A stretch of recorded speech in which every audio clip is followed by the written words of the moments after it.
close to. No one's ever worthy of that, but even to like understandably expect someone to react like that is not even within the confines. How dare you? It was most likely, of All right, course, we semi-ironic. are we are live. Oh, hello there, everyone. I'm Scapegoat. I'm joined today by Vastel, Hello, everyone. I'm Vastel. and I must say, wow, I like you making YouTube videos. I like seals. Yeah, that you do, Vastel. That you do. Yeah, canonically. How's your wife? My wife is still missing. Oh, yeah, I should have expected that. Yeah, I post about it a lot. How I miss my wife. Mm, yeah, yeah. All right, the bit's over. Yeah, bit's Um, over. Lasted 2 seconds. Oh yeah, I attempted to blackmail Quiz the other day. see. We got matched in a multiplayer Nebulous game, and I blackmailed them. I'm like, hey, I'm casting your tournament match on Sunday, so you let us win, or I'm gonna insult you for the when I cast, and then they lost. So I the see. blackmail didn't need to happen. So you ended up using an asset, and you didn't need to use it. No, I didn't. It was Take that as a lesson.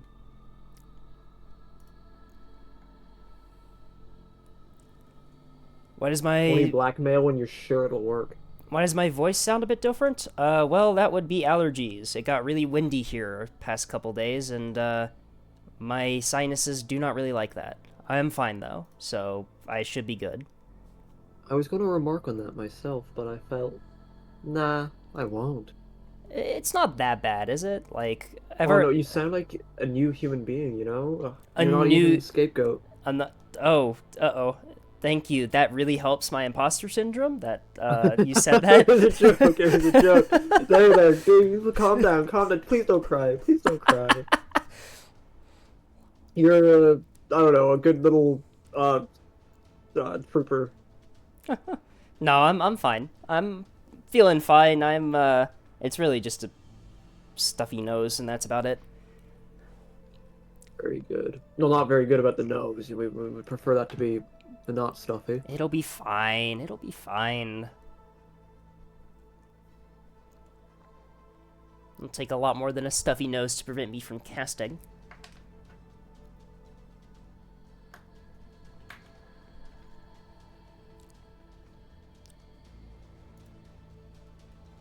Yes, of course, because I need you to say loads of words for me. Yes. Because I've been dying past week Uh-oh. in You a most unpleasant fashion. you okay? Um, Better now. My blood pressure is quite low, Oh dear. That's suboptimal. and I'll be getting blood tests for my kidneys and stuff to be like, yo, is this medication like killing you? Hashtag lol. And then they'll be Oh, like, that's and then they'll find out if it is or not. well, at least you have a plan to deal with it, I guess.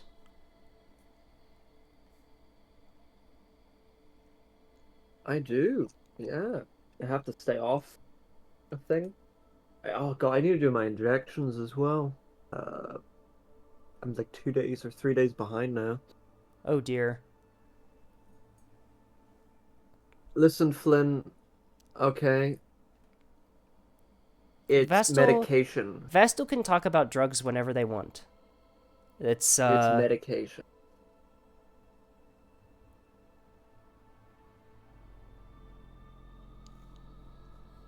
Kids these days. I do wonder, why do you decide to start streaming 15 minutes before well, that's well, half an hour I before, I half an guess. hour before. Well, I did it on the first week just to ensure that things went smoothly and that me not streaming soon enough didn't delay the matches, and then I just kind of didn't change it. So here we are, just sitting in a voice call waiting. I don't know. I guess I can probably change it going forward because, like, we've established a rhythm to getting the tournament games started. So Yeah, fair, fair. Flynn, I'll do it in between the matches. So before you guys play, I'll be revitalized by, revitalized. Take your yes. stems.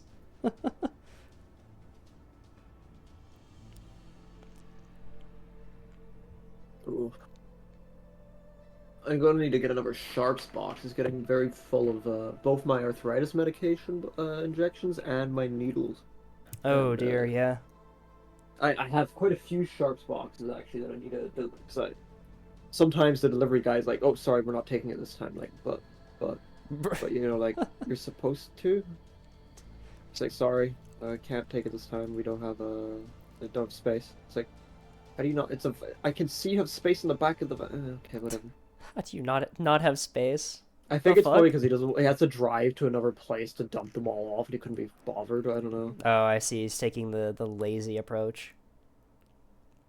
Most of the delivery drivers are very for the arthritis meds are very good though. They're like they go out of their like I remember when I was living in Glasgow for my student accommodation, they really went out of their way to try and get us the meds. It's very nice. Oh. I would try to make it easier for them, but sometimes with my schedule, it'd be a bit annoying with college because I was in 9 to 5 for classes Monday to Friday, which college is a bit more than most colleges, cramming a 3 year thing into a 2 year. Oh dear. Um, it was nice. It was fun. I liked boats. If I could go back to boats, that would be great. But health does not permit such things. I see. Understandable. Oh god. So who do we got? We got Limos and shrimp fried rice, and we got Interstellar Mail-In Company versus Baby Blue Seals. I'm definitely not biased. I'm definitely not hoping any particular team wins. Definitely not. No, not at all, because that would make us bad casters, right? Well, I'm not casting. Oh, that is true. You can say Although whatever you want. I'm just a target runner, which heats itself to greater bias issues, should there be any. Yeah, maybe as the tournament organizer, having a preferred team to win is not a good look. All I'm saying is that I hope it's not the one of the Australian teams that wins, so that I don't have to pay extra shipping to get those plushies over to them. Oh, okay. So that's half the members in 1-800. Uh, yeah, screw them in particular. So Sorry, Scrubbers, sorry, Flynn. Your team has been biased against. at the same time, I worry that if I give the plushies to Scrubbus's dog Bosco is just gonna fucking eat them. Bosco's gonna rip that thing apart. And I wouldn't like I would be sad, but like Bosco's a good boy. I'm sure Bosco will recognize the sheer the value of the plushies and decide to leave them alone. These are one of a kind plushies. You can resell them They for are. tens of millions of dollars on eBay. I don't know about that. Tournament exclusive rewards.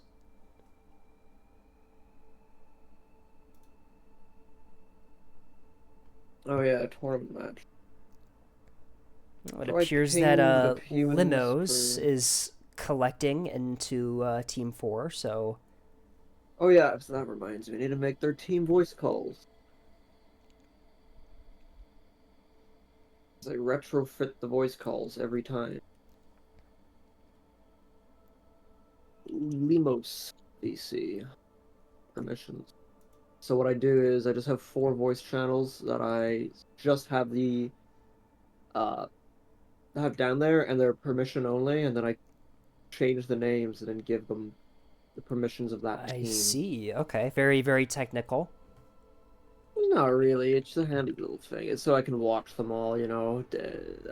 So I to can make sure watch they're them not. all. Listen, in a normal fair fashion to ensure fair play, That is you true. know, or at least to make it fair play appear more likely. It's always good for a tournament to be fair and not have people cheating. It's always a good Yeah, bar to clear. part of me hopes someone cheats, just so that I can blacklist them from everything, just be like, I sentence you to 1,000,000 years of dishonorably disserved. Vastal, no. I hope someone cheats so I can fucking What? exploit my power against them. No. It's a joke. It's a joke. Jesus. I'm sure. Kids these days. Woke gone mad.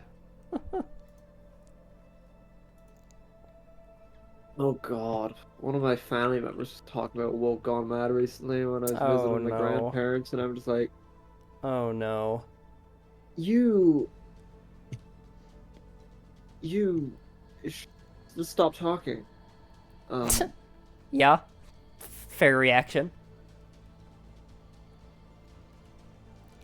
there's this thing. I don't like talking to my family, extended family, about politics and stuff like that, because this is the thing that's going to happen. I've managed to avoid it for the most part, but it'll still happen to you where you think that you have a very good point and you're ready to articulate it, right? And then you Right. start talking to them, and then the words that actually come out are just you just hate every word that you're saying because Yeah, it's not no. you're not I'm articulating yourself in the I'm the fashion that same you were way. planning to. I am very bad at articulating my arguments in And person. then you It's question, are you actually incompetent? Or is it an output issue, or are you just stupid, And so you end up just avoiding stuff. Good morning, Lord out 12. oh, good morning there too. Demograph voice 1 million. Oh God, I kind of love doing the silly voices, but I should refrain from doing them right now because I'm dying. It's fine. I'm already doing a silly voice right now because of my allergies, so I've got you covered. Uh, Splendid. I Yeah, sound you like should a stop. whole new human being according to Vastal is what I sound like. It was a joke. It was a well-meaning Sorry, joke. the real Escape GT couldn't be here today, so I am their clone. One of their many clones. I have replaced them today. I see. I listen. I'd love to host more tournaments, but I kind of want to just play in one as well. I the I made Chosen of the Gods, right? Kind of Right. because I wanted to promote people from making their own tournaments, and then that was And then no one that did. was in July of last year, and no Yeah. one no one made their I mean, own. Also, I've because like, carriers testing, of course, absorbed a huge amount of the player base. true, yeah. I stole all my friends. I was very sad. Alyssa, I'll never forgive you. I forgive you. And yeah, afterwards, of course, I had this thing dialed in. There was Killsmith's tourney. It had a few people playing in it. It was nice. I won it with Scrubbus. Ooh. Did you win a plushie or I won $10 in Steam. $10 in Steam gift cards? So I have £8 4 pence in my Steam account right now. You can buy 1/10 of a AAA game. I'm so honored. You You can have buy good news for me this summer? Why is that, Leviathan? Is someone else planning a tournament? I know there's two, or I know broadly of all the tournaments that are planned, quote unquote, after mine. One of which I'm very excited to play in, should it see fruition, be able to bear fruit. I expect it will, because the guy running it, very clever guy, very smart. Uh, but as for anyone else, I'm not sure about any other tournaments that realistically will be showing up in the short to midterm. I mean, I've always wanted to host a tournament. The issue is that I don't really have the time to really commit to doing something like that.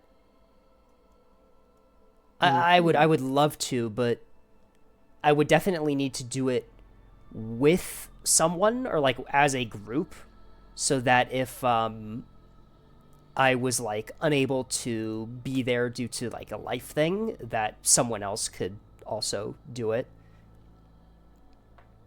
Yeah, I of course I'm willing to help anyone in running a tournament if they're looking to, because I think I've got at least a little bit of experience doing them now at this stage. Uh, the main thing I'll do, of course, is to go over people's rules and tell them if the rules are, you know, less than desirable or not. Right. Uh, because rules are the most important thing, your rules and your structure. Uh, After that, if you give yourself a good base to work with for it, just that's in community management in general for events and like campaigns, these sorts of things. As long as your base is good, you've got someone to work with. Then you need people. You need people to help you with that.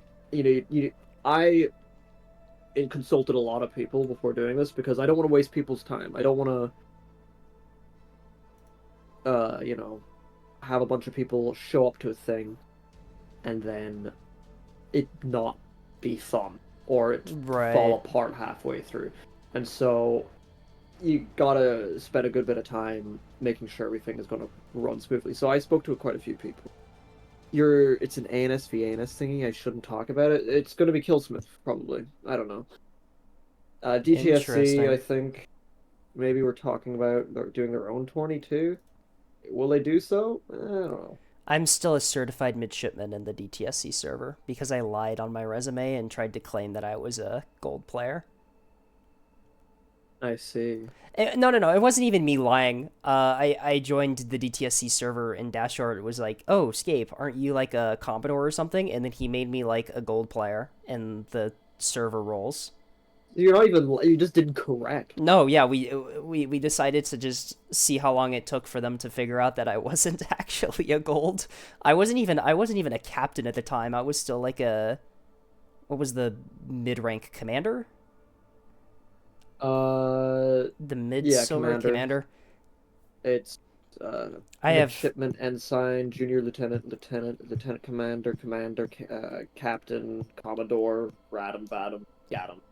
Hey, I hey, I still have no idea why they thought I was a gold player. Hello, Neko. how y'all Hello, doing? cat. Just getting my stuff We set up for today, more or less. Yep, we are live on my end at the moment, and we are just kind Mhm. of hanging out and chilling and waiting for people to filter in and waiting for things to get ready to go. All right. Yep. We'll head over to the event stage whenever it's time, and I get all the players over there, team leaders up on the stage. Okay. So, oh yeah, I Vestal, are you forgot to. streaming the shrimp fried versus Limos game, or? Nope, Uh, Scapegoat I will be am. doing that for me I because Oh, I am have. dying. Yeah, I put a gun to Vastal's head and demanded that they hand over the rights to cast You that wouldn't one. have the. You wouldn't even pull the trigger. Let's be real. No, I You're wouldn't, but you still believed my threat and I gave didn't. me. I just felt sad for you. I saw someone that needed something. You needed the crumbs of the tournament. You're like, Oh, I see. The crumbs of the tournament. Shrimp fried rice versus yeah, limos. The crumbs. yeah. Well, no, no, not the but, every match is a crumb that makes up the bread. Okay, I see. Okay. but you want this bread, but you can't get that bread, so you're getting the crumbs. I see. So it was pity then. Yeah, it was pity. I felt pity for you. Please, Mr. Vestal, can we have Oh, more bread crusts? also, I like giving my associates many good content. Hashtag content.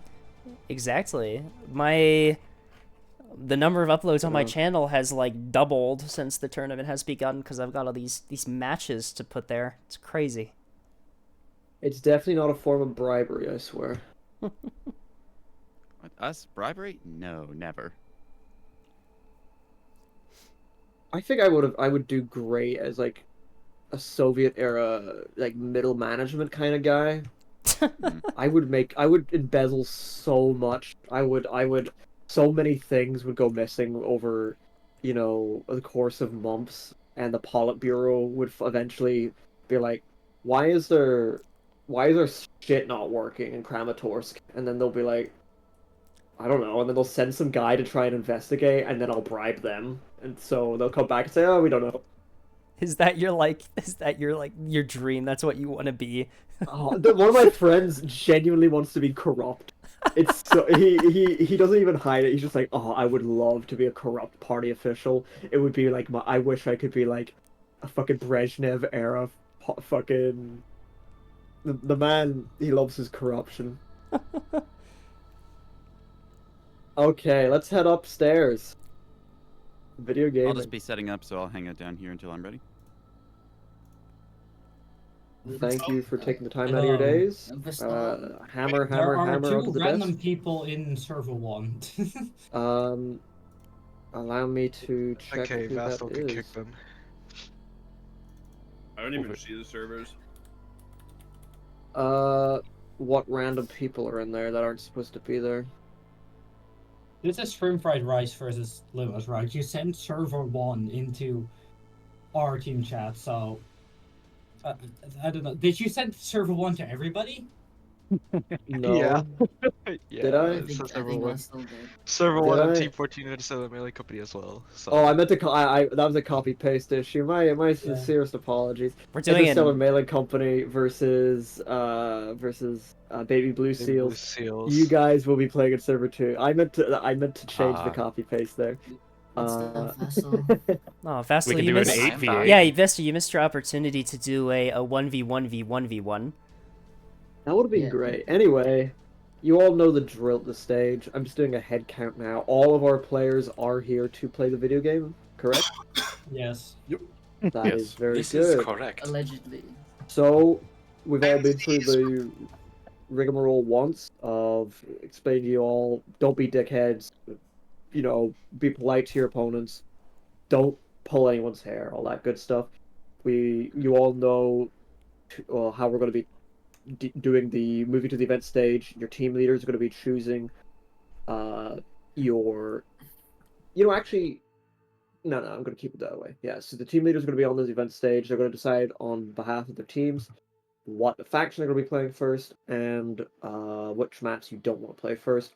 You can use your team chats to discuss that if you have any questions amongst one another. Additionally, the games will be casted by Scapegoat and Boy Blue. I will just be sitting on standby to make sure that there's no issues. Should there be any issues that arise, hit me a direct message immediately if you need to sub someone out or if there's anyone having technical issues. Besides that, you all know what you're doing. Limos and...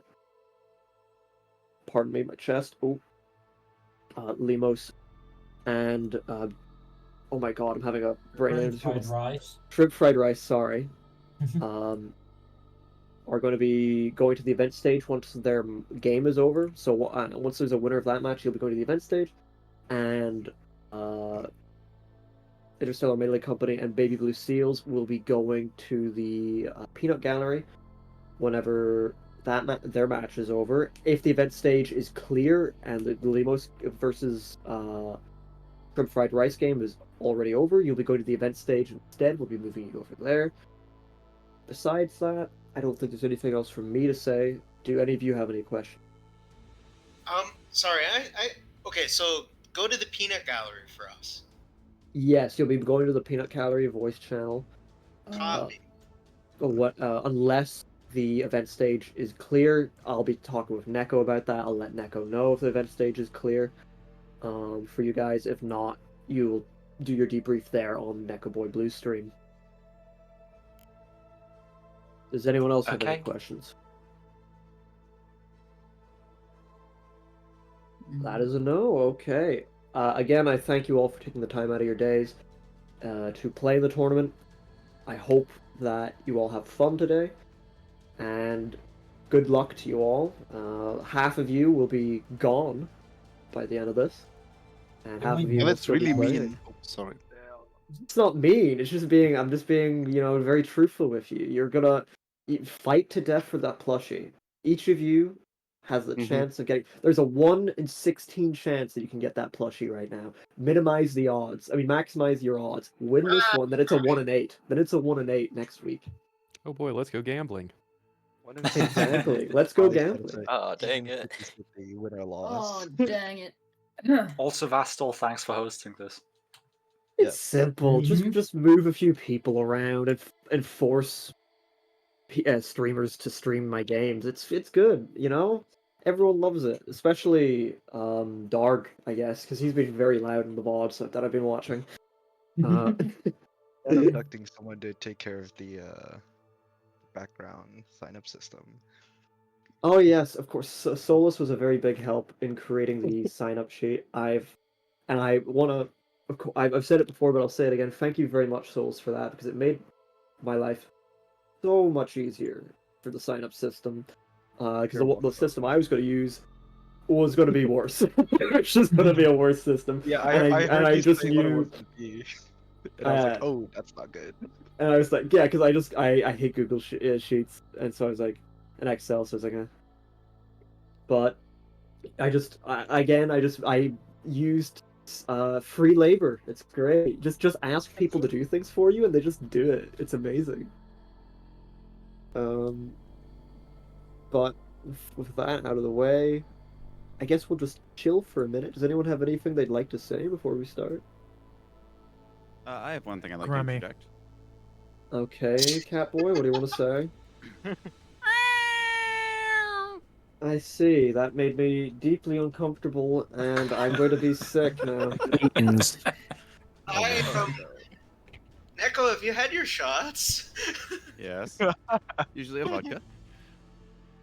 Will we see VSS Big Milk again? I'm very sorry, we won't be seeing that shit again. I want to It was milk! Dude, I was CVS, that's big milk. it was the only AI controlled ship to get any kills in any of the matches it fought in. It fired missiles at tugboats and Yeah, shuttles. the only reason it got kills is because it fired S3 HEKP missiles into random tugboats. Who says that the AI is good at yubbing? It is not. Hey, it works. Not really. Oh. Got killed. No. Just to make sure, do we have our players in their assigned servers? Do we have shrimp fried rice and LIMOS in server number 1? And do we have We're missing Interstellar one Mailing person. Company? We're missing one member. I think we're We're missing missing one seal. We're missing me. What's the password for the server? It's It is in our well, channel. It's in the It's text the chats same for the as it's channels. always been. Okay. We also need Hunter in number 1. Yes, so number 1 is missing someone. Hunter, could you have you been? You said you can't see the server. Have you restarted your game? Probably restarted his computer. He's not in the VC. No, Are Hunter's you Okay. on main here. branch? Yes, we are on main branch. There is no PTB. Yeah. There they are. Sure. At one. Hunter is here. Splendid. Make sure that you are on the server as well. And we should be good to go. I will be moving us all to... Well, I ask you all now to head over to the event stage, and we'll get ready for the choosing. Choose. Ah. What? Just go to event stage. It'll be sorted out there. Okay. Vestal always leaves with ah. No! I pinged everyone on the entire server! No! I pinged everyone! Oh no, I clicked it, and then it didn't unclick, and then I pressed the button. Oh no, I pinged the entire server. Fastal. Oh no. I clicked it. I clicked the button to not ping everyone. No, hello everyone. Oh dear. Oh god. I'm so sorry. I'm so sorry. That was a shit. Oh god. Okay, let's just get everyone on the stage that we need to get on the stage. And hi everyone. The tournament match has started. Oh my god. Who do I need to get up here? Scapegoat. I'm so sorry everyone. Well, that's certainly one way to get an audience. Oh god. No. Oh, I clicked it too, and it didn't untick it, and so I just pressed it, and then I noticed last second that it didn't untick, Oh no. and I spammed it. I was like, press, and it didn't work. Okay, Well, here are the team leaders. Noik is the team leader for shrimp fried rice, I believe. Hmm. As Solus, is it Solus or Cereal for Interstellar Mailing Company? It's Solus, okay. I am so sorry to everyone that got pinged. I clicked the button, it didn't unclick it properly. Oh god. I can't even see Solus, there's so many people in the audience. Solus, could you request to be stood up? I see Solus.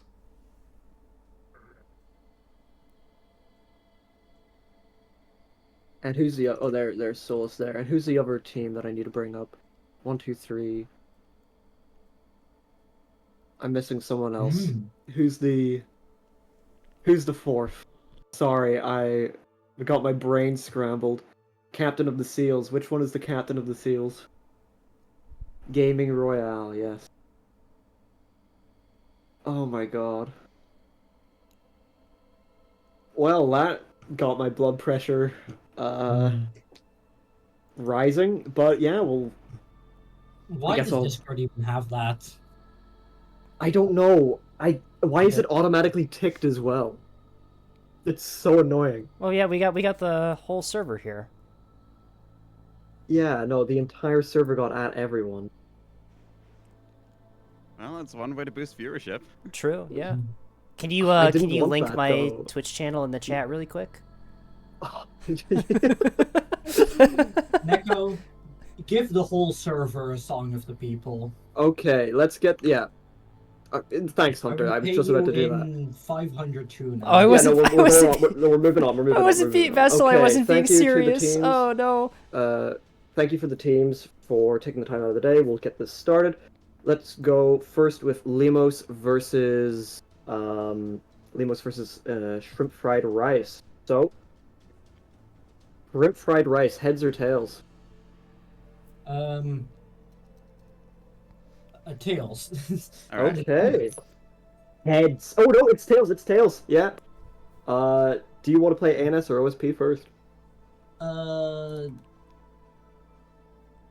Well, I guess ANS big. It's ANS? Okay. So, I will now generate the map list for your server. And let's see, our first map generated is Yukon. Our second map generated is Blood Moon, and our third is Bulwark Naval Yards. So of those three maps, Yukon, Blood Moon, and Bulwark Naval Yard, what do you not want to run first?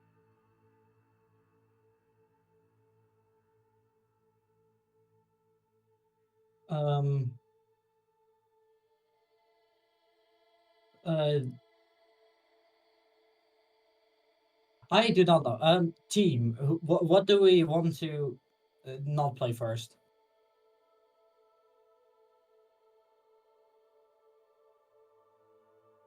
I'll give you a few more seconds. Oh, about 30 seconds or so to decide. Okay, not Yukon, or oh my goodness, the team split up. I just did not Yukon, I guess. Yukon will not be first. Okay, and then on to Limos. What do you not want to play first between Bulwark and Blood Moon? One sec.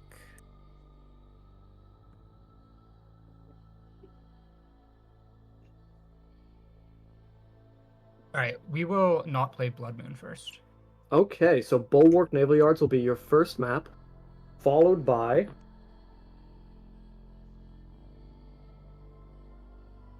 Blood Moon, and then Yukon. So your map order is Bulwark, Blood Moon, Yukon. With that sorted, teams to go to your assigned team. So Shrimp Fried Rice will be playing ANS first.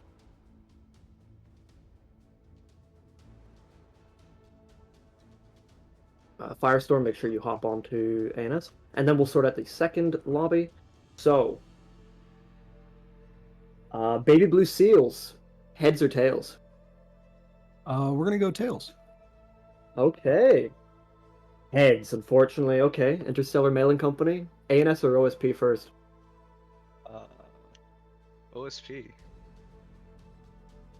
Very good. Okay, I will now generate your map list. First map is Yukon. Second map is... Which one is that? Number 5 is Honeycomb. And the third map is Valley. So, of Yukon, Honeycomb, and Valley, what do you not want to play first? Valley? Okay. And then back to Baby Blue Seals. Of Yukon and Honeycomb, what do you not want to play first? We do not want Honeycomb. Okay. So, your map order will be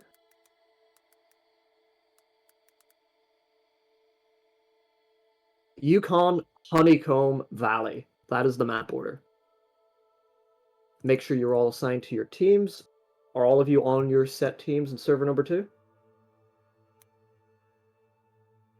They're currently moving into their locations now, so. Very good, very good.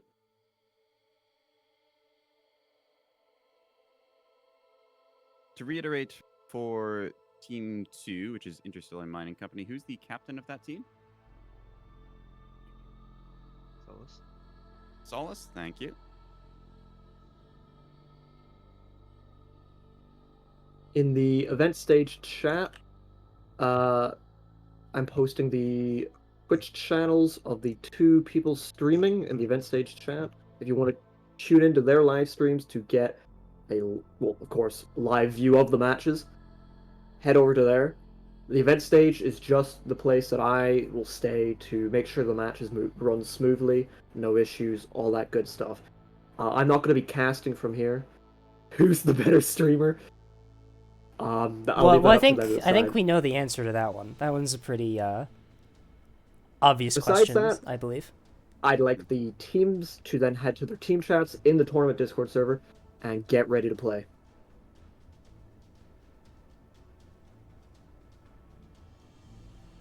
Alrighty then. Roger. I'll be heading down to the caster's box in the all hands, I believe. Mm-hmm.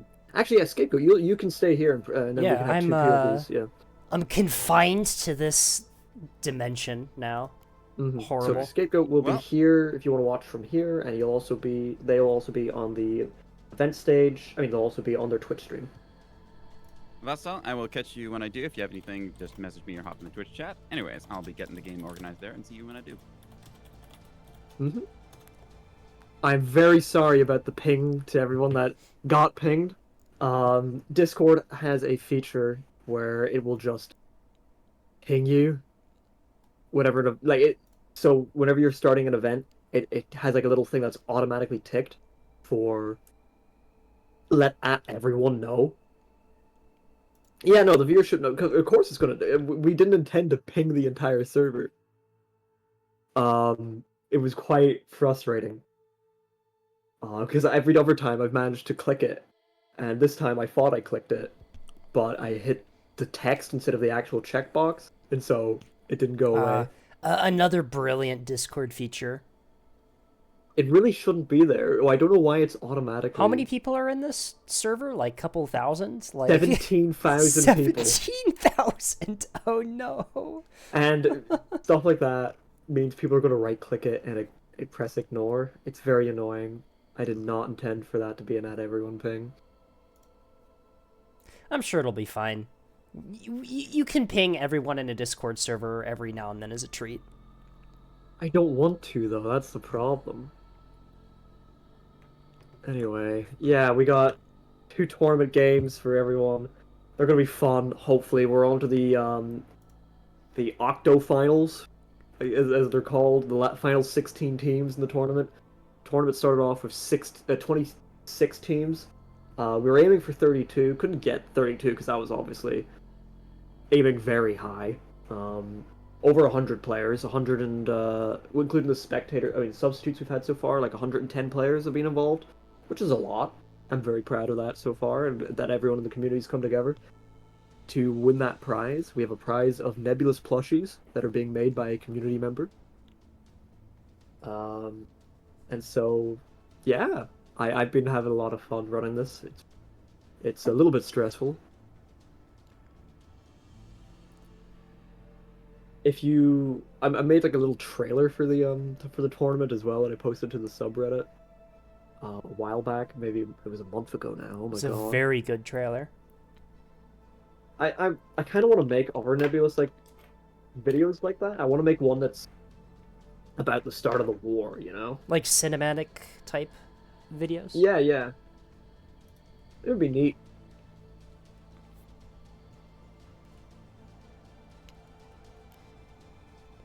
Right, well, we are just waiting for the teams to ready up, I think. Oh, look, there's the matching badges and stuff from Limos. Oh my god, they're doing the skeleton pouring the milk. Oh my god. Oh my god. We should have expected have the rice frying the shrimp. No, on the missile. The shrimp on the missile, I mean, not the rice on the missile. I would have tried to explain the lore behind these badges would take like 20 minutes. It would take a while, yeah. There's so much background lore to what we're seeing here.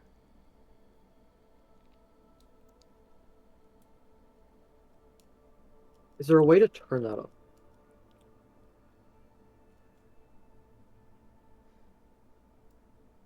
There should be a way to turn off that everyone ping. I'm gonna look into that. As in, like, could be a make it so it doesn't automatically setting. It could be setting underneath the server that the server owner would have to fix.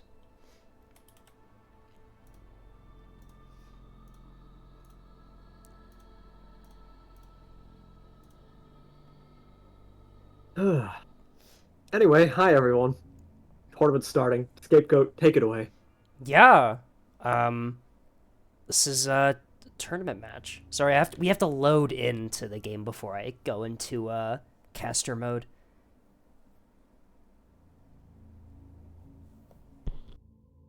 I see. We have to wait for you to spool up. Oh, that's bad. That's a restart. Yes, it is. It's an instant restart. Yes. Yeah. They will Alt F4 on our orders, right? Alt 1. Well, that was up there. Yep. And then it does this thing. I love it. What the fuck? I love when it does that. What the hell? What is this? It's one of my favorite features in the game. What the hell?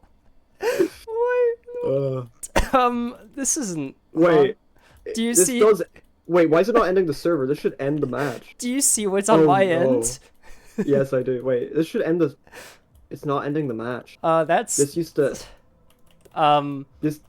Okay. I can exit to main, and just. Yeah, we'll exit to main menu, and maybe when there's no players in it. And I'll close that real quick. That was a very interesting sight we saw there. Okay, the server is now back. Well, 1 second. Full start. But we should be good. I have to type the entire name of the map again to change it. Wah at LIMOS at Rimp Fried Rice reconnect. Apologies about that. God, what was even the name of the map? I don't even remember. Bulwark Naval Yards. I haven't seen that in a while, so it's very funny to see that again. No, don't vote. Don't vote. Voting is false.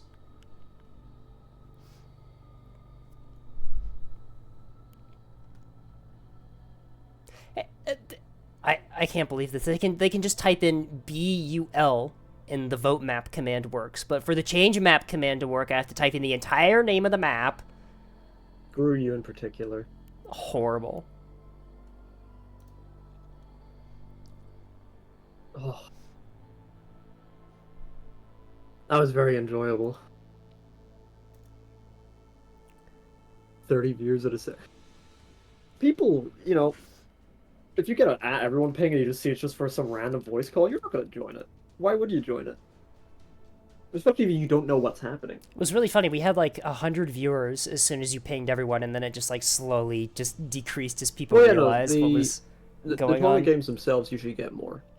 Today it's not as much as last week. Last week we were getting 100 viewers. I don't know why today is a bit lower, but I guess they don't like Hunter, you know? I guess they just don't like me. This is all my fault. Oh, yeah. I don't know. I think they might like you. Anyway, let's ready up. All right, yeah, it's real this time. We swear.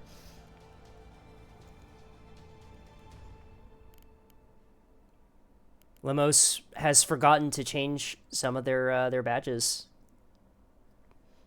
That's quite the throw, and the match hasn't even begun yet.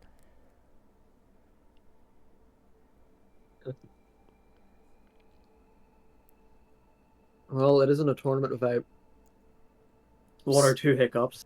Though, regarding the add everyone, that's not really a hiccup. That's expected for people to disconnect, which is why I had the Alt F4 rule in place, and people read that rule and stayed at standby to Alt F4. Yep. Well, the rule worked. That's why we have that rule. You Alt F4 at the same time, so fleets do not get revealed. Because for some reason, when you disconnect from a match, you get a list of all the ships that were present in the game. Spy Eye has disconnected again. They are checking their mod version. We'll give them a moment just to make okay. sure that we don't have another disconnect, so that would take longer than checking the mod version. True. I just realized that Puppy gets to play on their own map here. Yeah, no tactical advantage whatsoever.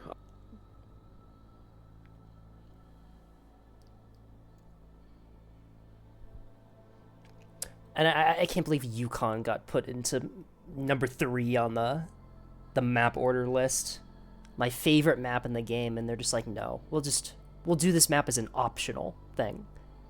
Can't believe these teams. 1.7. Okay, so update. Unsub and resub.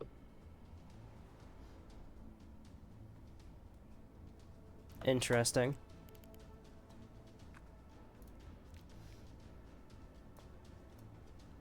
Okay. I did recommend all players to do something like that, just well far away ago. I don't know. I guess what maps did they play last time? Shrimp Fried Rice were on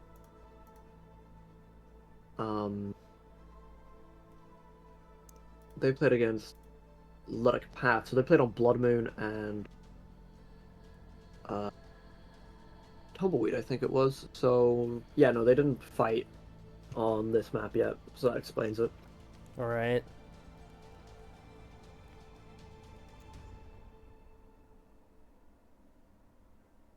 Apologies to everyone watching at home for the delay. Sometimes these things happen, TM. Hey, it's fine. We are chilling. This is why Neko has more viewers. Okay. That's a ban. I'm just kidding. I would never ban people. Unless you say something like completely like not good. Can't believe this. My own chat is insulting me that Neko has more viewers than I do. Deserved. Thank you, I mean, Vastal. oh, that's so mean of them. That's so mean. Why would they say such a thing?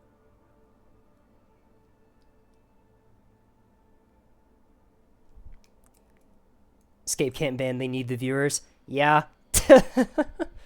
Real.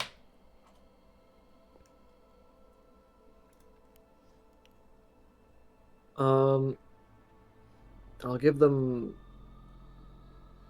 until they validate the game files and check the Shrimp version again. Shrimp does have a sub, don't they? They do have a substitute at hand, so that's what I'm conscious of. If they can't get it working, then they're going to have to call in their substitute. Because LIMOS have taken the time out of their days to play in this match. Neko has more viewers than me because I don't have the Catboy tag on my stream. Alright, well, we can test that. I can put the Catboy tag on my streams and see if that changes things.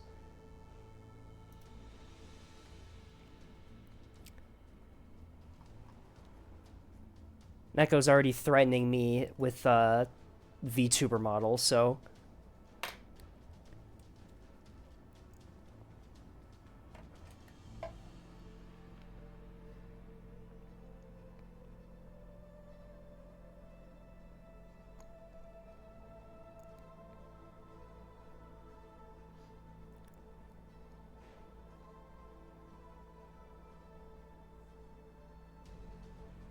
It is still on...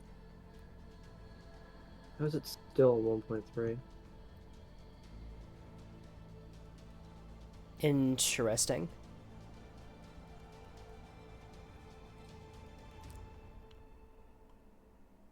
What version is... Do not download the mod. So unsub.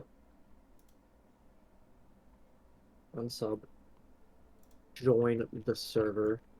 Download the mod that way. If you cannot get it to work, you will need your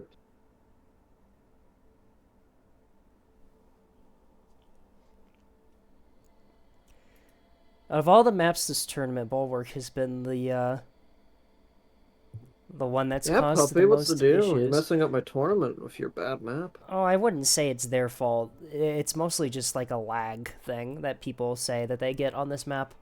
Well, considering the map has a bunch of like custom animations and stuff, that's probably fair.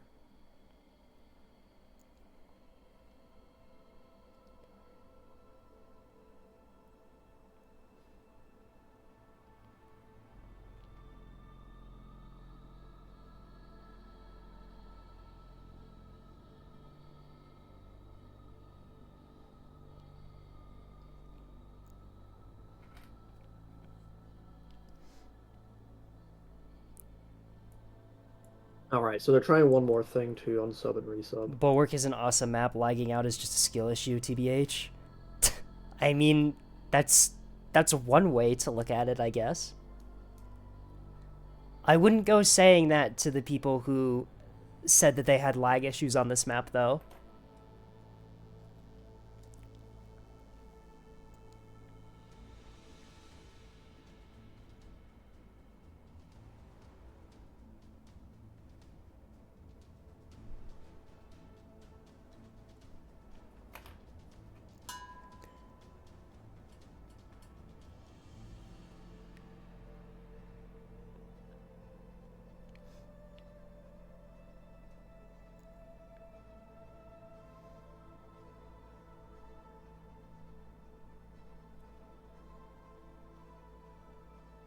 Lag is a myth spread by big hardware.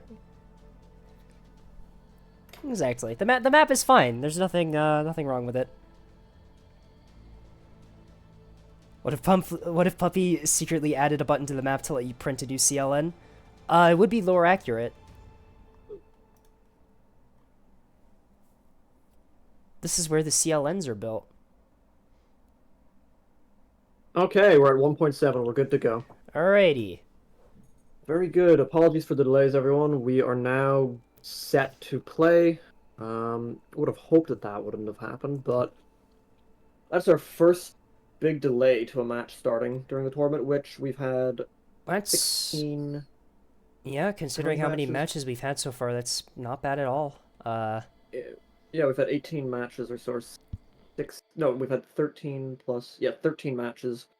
And then each of those 26 total. 30-something games played so far, and there haven't been any issues like that since, I mean, up till now. So we're allowed one little delay as a treat. As a treat, yeah.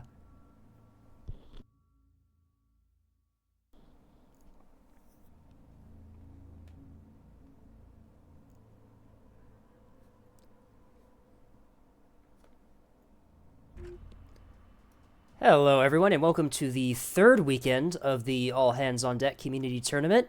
We are here on Bulwark Naval Yards as Shrimp Fried Rice takes on Limos. Team 1 being Shrimp Fried Rice, we have the Spy Eye, Firestorm, Noik, and Mouse. Team 2 is Limos. We have Puppy, Hunter, WZ Snipes, and Xenophon. As mentioned previously, we are here on Bulwark. This is the first round of this this match. You can see both teams starting to deploy their ships here. Let's take a look at where they're going. ANS looks pretty evenly distributed across the deployment thing here. We have some assets on E side and some on D side, so it doesn't look like they really have a strong side based on deployment so far. OSP deploying really heavily at the center here. A large cluster of ships coming here at the middle. Couple scattered assets around the sides here to contest those points.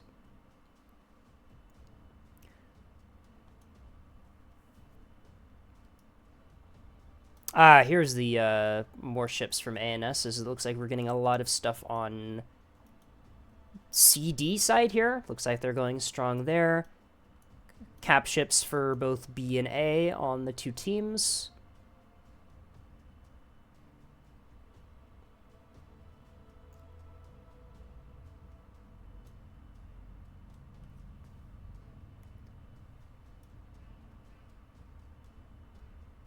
"30 seconds on the deployment timer. Looks like most of them have deployed and are ready to go. Looks like we're just waiting on one to get their ships in position.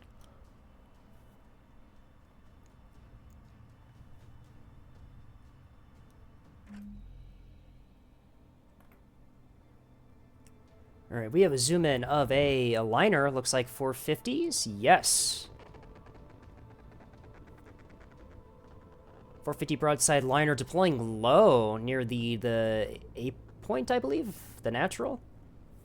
Is that the A point? I don't think that's the A point. It is the A point. Okay. Alright, let's take a look at the teams. Firestorm up here, starting first player we're looking at on Shrimp Fried Rice. It looks like we have a double Axford build here. They've got the 450 double turret in the back. Raider Whiplash setup for restores. And it looks like Parallax on one, and the other also has a Parallax. Looks like these are pretty identical here. We have Illuminators, potentially for, these are Floodlights, so likely for dealing with jamming. Lots of flak and some defenders on these. Yep, fairly standard Axford build here. Mouse has a double Axford as well. Double Raider Whiplash. Parallax on the first one. The second one has Spyglass. Does it have track correlators? No, it does not. Double Raider Whiplash as well on the second one. Looks like the first one that Mouse has a an interruption jammer for dealing with command-guided missiles. And the other one has a missile backpack with... Nope, those are not missiles. Those are just 8 active decoys in the back of this thing. Noik. We have a gun voxel here. 4 guns. Parallax Raider in the front. Raider Whiplash drive. Okay, very, very nice. Assuming this is a spy reins? With a Mark 61 on it. Interesting. Whiplash drive. I'm assuming this is for dealing with small cap assets. And also providing spotting for the team. And we have torpedo cappers, but with jamming on them. Interesting. 2 of them, and looks like we've got some gun sprinters as well, 3 of them. Assuming these have torpedoes in them. Oh, we got 4 torpedoes and 2 S3Hs. Very nice mixed loadout there. Spy Eye electing to bring a missile frigate fleet. Lots of mixture of S3s and S2s in this. I'm seeing illuminators on these too. Are these spotlights? They are. Potentially a SAR-H missile ball up here. Mixture of, like I said before, S2s and S3s, although these are just SDMs and active decoys. So it looks like it's mostly just S3s as the offensive missiles. Very light on the damage control here. You don't really need it with this sort of fleet. Yeah, these are all defensive missiles in the VLS2s. On to Team LIMOS here. Hunter bringing a mixture of liners. We have a 250 broadside liner, another 250 broadside liner here, and it looks like an obelisk here as well. A nice mixture of 100 mil plasma and 250. Oh, I say this is an obelisk. This is 7 plasma turrets and 1 T-30. Interesting. It looks like they do have the 100 mil sidearms though, so still gonna be able to put out quite a bit of damage. Very nice to see. Looks like this is OSP's main frontline fleet. Puppy bringing 2 Acellos. Oh, one of them's a rail Acello. I see. First one is 450. We have Parallax, Raider. Yep, pretty standard 450 Acello here. Looks like we've got Auroras, comm jamming. Yep, fairly standard stuff. The rail one's pretty skeletal. Probably just going to be mostly a backline asset, not really wanting to be on the front line. Doesn't look like this thing has any point defense on it at all. No, it has a chaff launcher with some AMMs and stuff in there. Okay. And then also I'm assuming this is a Bloodhound tug. Yep, double track correlated, very standard for this sort of build. Snipes with the Plasma Cello with the 100 mil sidearms. Raider drive, parallax radar, alright. And it looks like a bunch... Oh my god, this is a 100 mil... Is this a 100 mil shuttle swarm? Oh my god, it is. Oh, that's interesting. Some jamming as well on these as well. The battle's already started, and I'm not even done looking through these fleets. I'm just gonna assume these are all like either jamming or 100 mil. Yeah, they're just all in this ball here. I'm assuming they're the plasma cello strips armor, and then these things come in. On to Xenophon, who's running the cat fleet. Looks like they're running a 450 liner dad cat fleet here. Some craft on the back, very nice. Couple MMTs, I believe these are. Yep, scattered across the map here. This is not an MMT. This is a...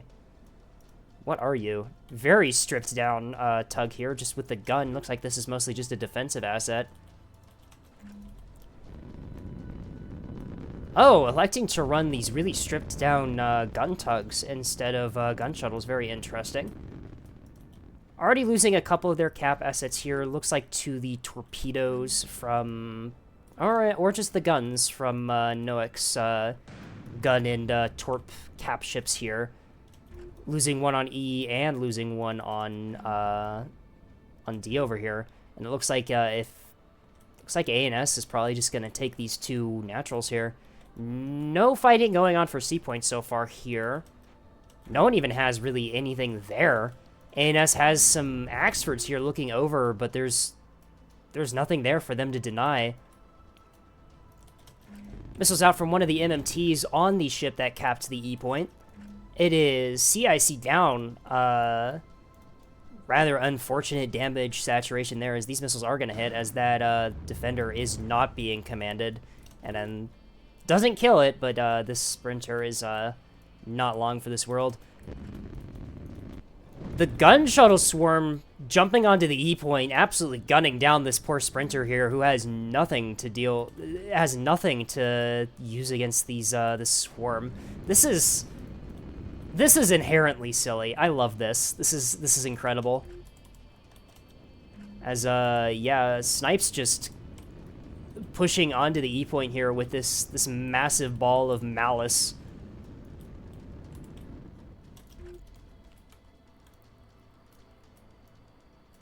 The SAR H frigates putting missiles down range. It looks like into this this tugboat here. It looks like they've already gotten a hit in. The massive hitbox of the drive-in reactor section on this tug being really apparent with how this thing got damaged. Chaff managing to deflect that missile though. SAR H, the illuminators not being microed from these frigates here means that they are going to illuminate the chaff, and the missile will prioritize the chaff instead. Hunter going under the map here, heading directly towards ANS's natural here on B point, putting a bunch of fire downrange into this, is this one of the torp ones? This is one of the torpedo ones. Did fire all its torpedoes, it still has the hybrids left. Although I don't think it's going to stay alive long enough to use them. As the 250 liner puts out a salvo here, the grape shot coming in. Yeah, that sprinter is going to go down. SAR H frigates have already reattacked their illuminators onto Hunter's swarm here. Hunter's swarm also being supported by Snipes' plasma Ocello. I thought that thing was going to stick next to the swarm, but no, it's going with Hunter here. Very, very nice. You love to see it. The point defense and radar jamming of the Ocello is going to support those liners quite well. Missiles out from the SAR H frigate ball here. These are SAR H, ARAD, Val, and Homage and backup. Looks like a mixture of the two. All S3H, all HE shaped. Question is, will these get past the Auroras on this plasma cello here? Looks like it's got 2, 3, 4 Auroras. Looks like 3 of them are going to be in arc to start shooting down these missiles. 6 missiles, so we could potentially see some of these impact. Chaff is out from the Ocello and the liners. Although it's not enough. That is, looks like 2 hits into the back of one of the 250 liners here. Didn't really do a whole lot of damage. The liner absorbing the hits pretty well. The other Ocello, the 451, is also in range here to support the frontline push. ANS secures the C point with the Axfords. Nothing up here that OSP has can deny that, as the Axfords just step onto the point without any resistance. D point does get secured by OSP Air, bringing it to a 3 cap in favor of Limos. The Rail Cello, what is the Rail Cello engaging? The Rail Cello is engaging the Voxel here. Noak's Voxel is out in the open. Looks like it was trying to potentially deny pushes through the middle of the map here, not expecting the push through the middle of the map to be consisting of 2 Ocellos and 3 liners. The Swarm is still kind of nestled on E point. Looks like they're playing defensive mostly. OSP can play defensive here. They do have the cap advantage. Yeah, ANS has lost most of their cappers here.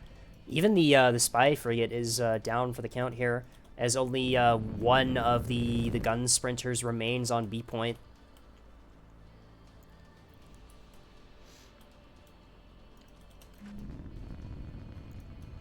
The Axford's diving onto Xenophon's 450 liner here as it gets target locked.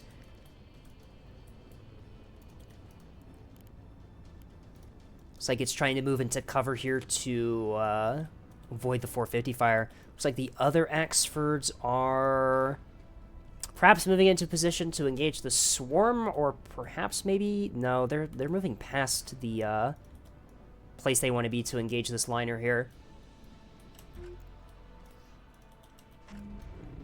More missiles out on the frontline push here from OSP, although the Ocellos have positioned themselves between the liners and the missile swarm.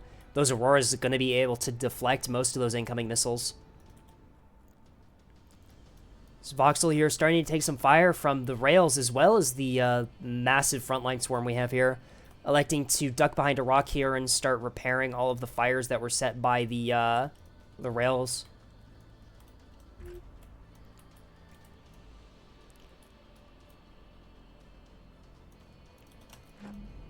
The Swarm looks like it's now moving for B point. Perhaps Limos here recognizing that ANS just has nothing to stop them from going there. Most of their camp assets are gone.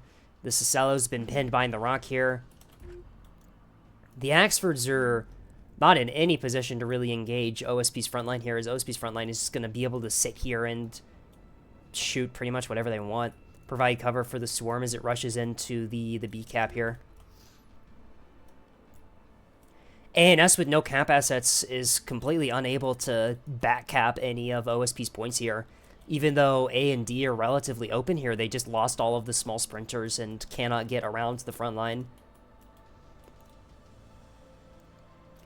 Disconnect from mouse. We are too far into the match to restart it, so it looks like Firestorm has taken command of Mouse's Axfords here.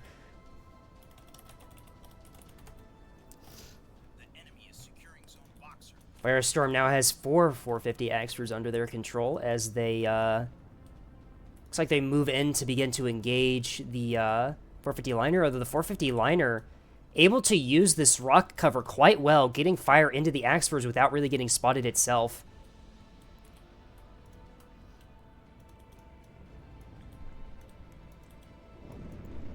The Swarm here just completely uncontested, moves onto the B point. Massive 100 mil salvo into the last sprinter that ANS has as this thing just gets annihilated by the swarm of gun shuttles. More missiles out on... Looks like that's going for one of these Acellos here. This is the Plasma Acello. Looks like it's trying to get around here to start getting plasma shots into the liners. The missiles go mostly for the chaff. Yeah. Excellent soft kill from Snipes here. And it looks like Hunter's beginning to engage the Axfords with the liners.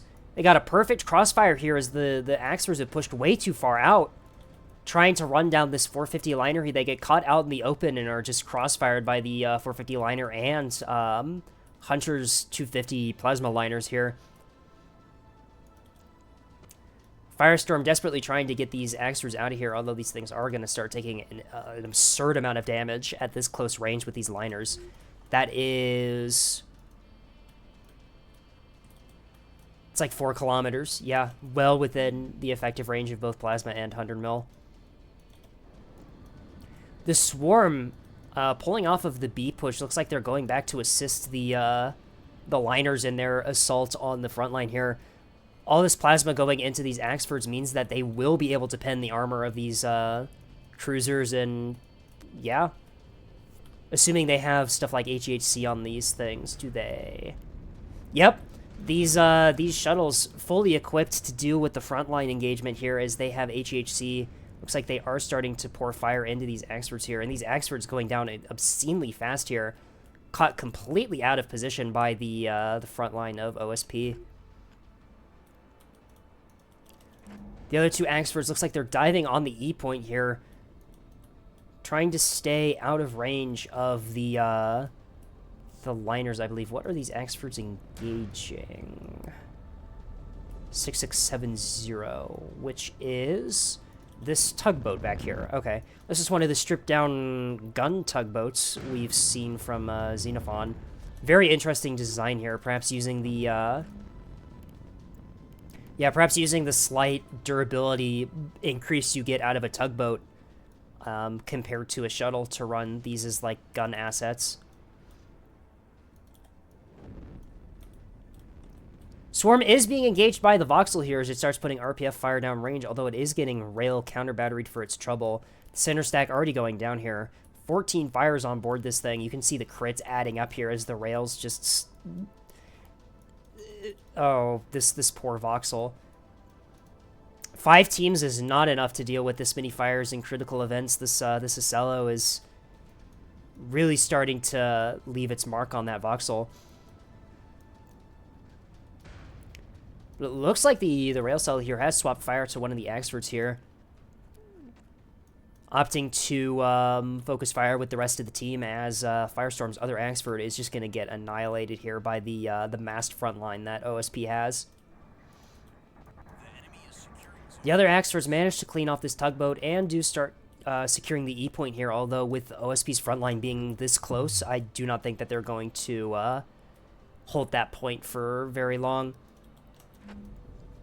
SAR H missile fleet over here just been completely denied the entire match by the Acellos here. The Acellos dumping chaff and using Auroras, just completely denying these frigates' ability to do much of anything.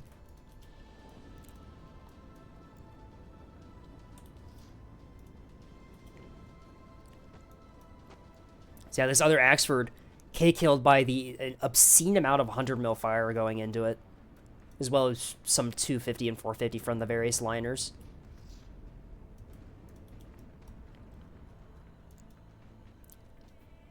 As ANS is down nearly 2 fleets here, and OSP has basically lost no assets.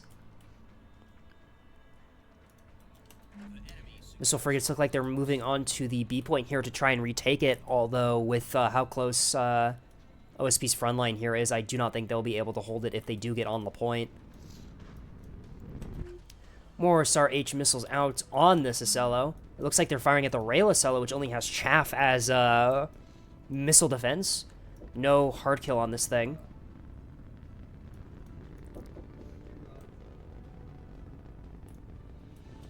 Let's see if the chaff will be able to confuse these missiles enough. Half of these HEKP too. This is a very expensive salvo. Chaff out from the Acello. AMMs do go out. These are Act Seeker AMMs. And the missiles look like they're... Yep, the missiles were completely seduced by the chaff there.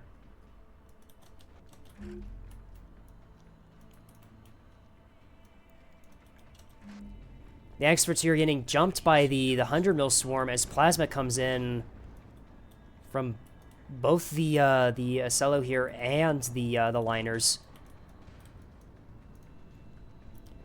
Yeah, OSP's just going to use their superior front line to just completely jump the rest of ANS's assets here. And ANS doesn't have any cap ships left to really win on the cap front. This missile fleet just completely zoned out for the entire match, unable to really do much of anything.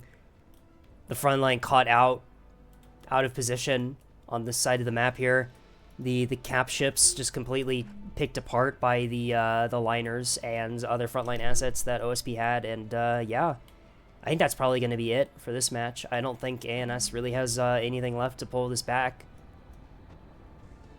as these Axfords are just going to get cooked.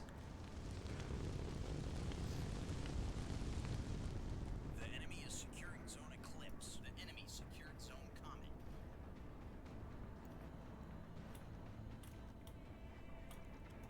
This swarm absolutely unstoppable, as it just completely just annihilates the entirety of well, not really the entirety of it.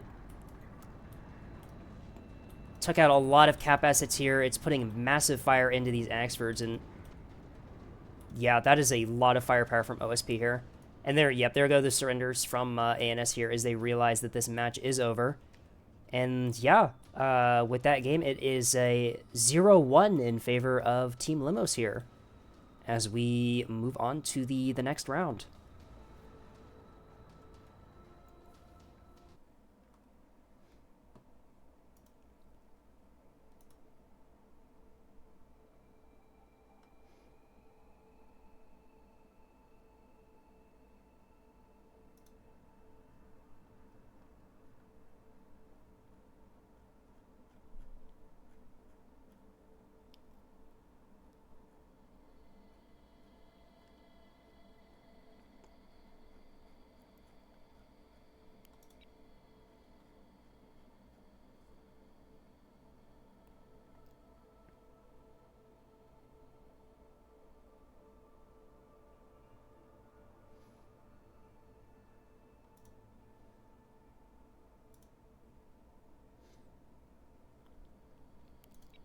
All right, second round, we are going to Blood Moon.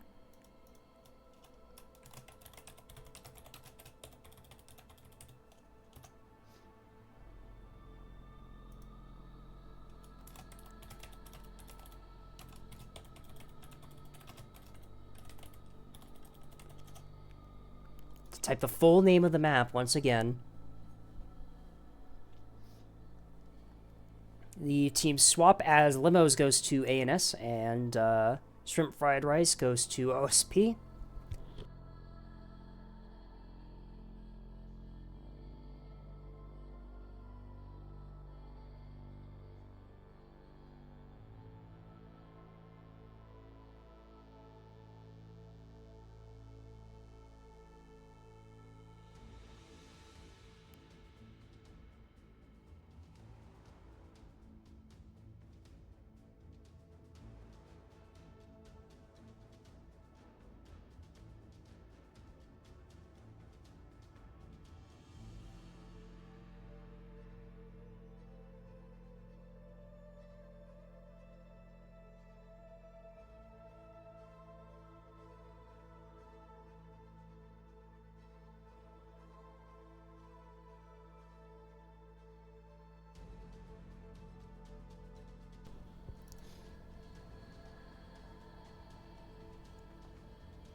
What did you think of that game then, Scapegoat? Well, very, very. I loved the swarm. Like, that was very interesting to see. It was kind of a mix of Cap and Frontline Fleet from Snipes. Had the Plasma Cello with the Gun Shuttle Swarm, was able to both deal with Cap assets and Cap points as well as target the Axfords at the end there once they got plasmid. Very interesting tactic, and yeah, ANS's frontline just kind of got caught out there by the push under the map from Hunter's liners, and when they tried to rush down, I think it was Xenophon's 450 liner there, they kind of got ambushed there. Yeah, the Acellos also just completely denied the Missile Rains fleet from doing much of anything that match.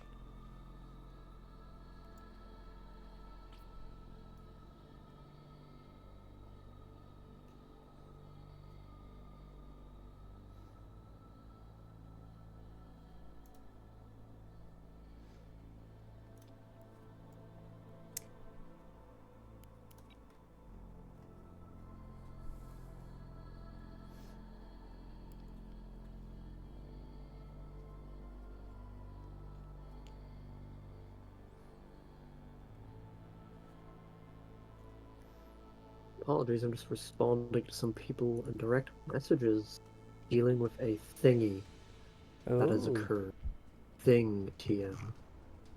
A happening. No, it's not a big deal. Alright, the game from reviewing experience 6 out of 10. Well, hopefully you enjoy this next one. We got Blood Moon coming up now. Yeah, very, very cinematic map. In terms of aesthetics, it is my favorite to try and get thumbnail shots for, because of the aforementioned Blood Moon.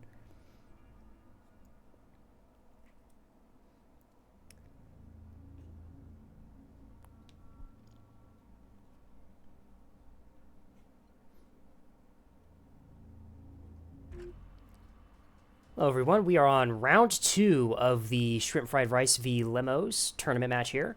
We are now on Blood Moon. The teams have swapped sides. Team 1, ANS, is now Limos. We have Puppy, Xenophon, Hunter, and Snipes. Team 2, Shrimp Fried Rice, we have Noak, Firestorm, Mouse, and the Spy Eye. Both teams starting to deploy here. We see, looks like ANS has not a lot of ships out right now, but they're mostly deployed on A side, which is something you don't really see from this map all that much. Normally it's B side that both teams deploy heavily on. We will see how that affects the outcome of the match here. ANS focusing on DA here, it looks like, as OSP pretty spread out here. Lots of stuff on B side here, but we also have this trio of ships here deploying near A, potentially maybe liners. We will see when we actually finish deployment and get to see the ships.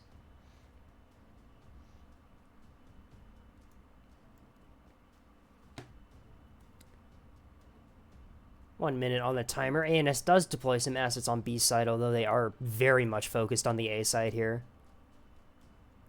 Couple ships up high, looking maybe to go for C. OSP also has some ships up high here as well.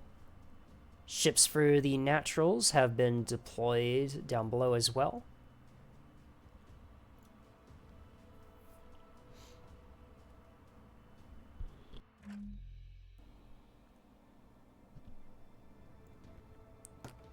It's like in Axford here, we get to zoom in on. Standard 450, we got the double turret in the back as well, so potentially a broadside build.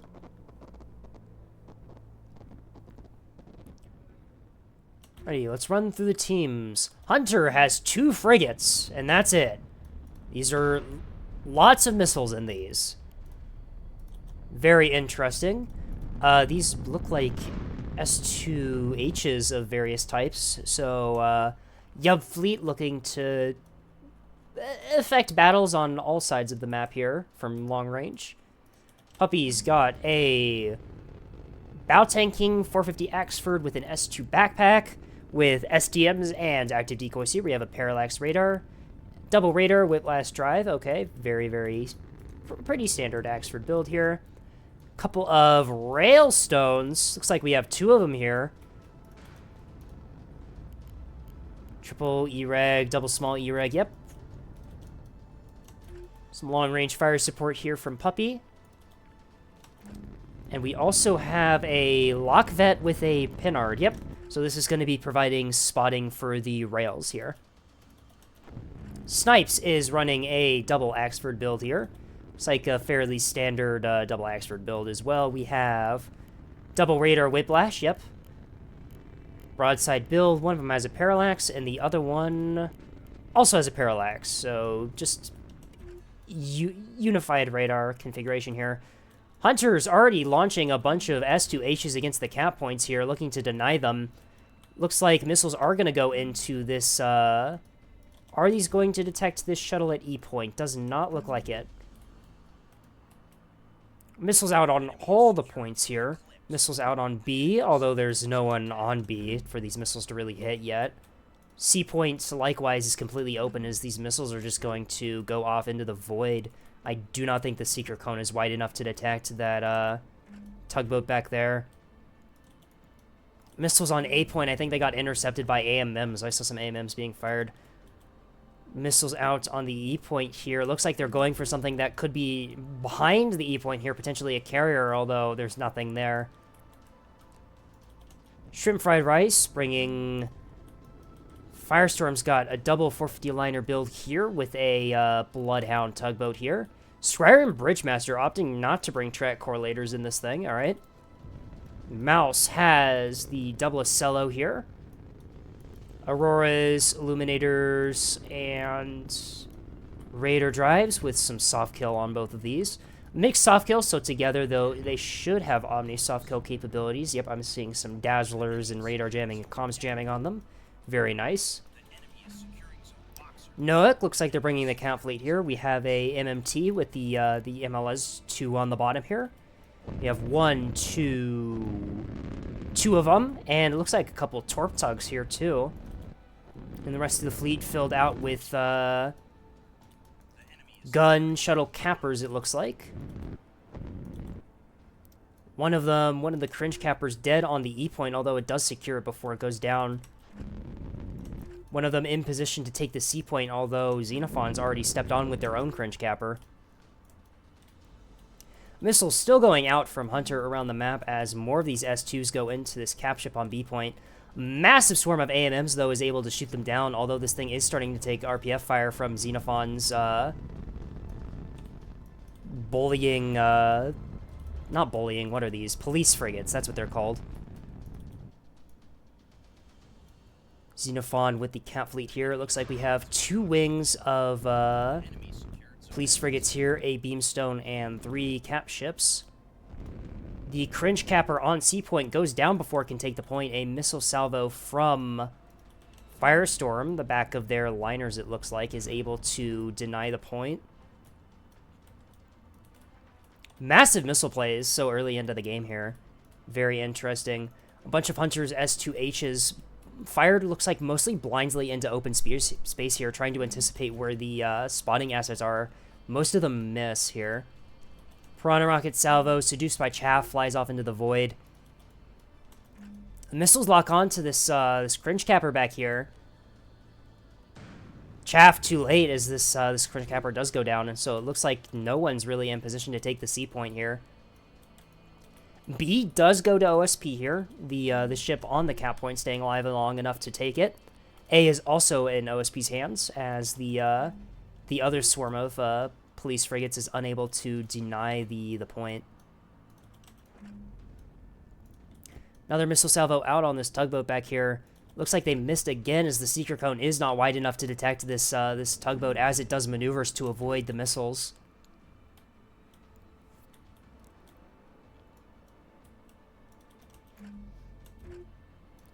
More missiles out. Hunter trying to... Looks like mostly blind fire missiles behind rocks here to try and take out OSP's sensor assets.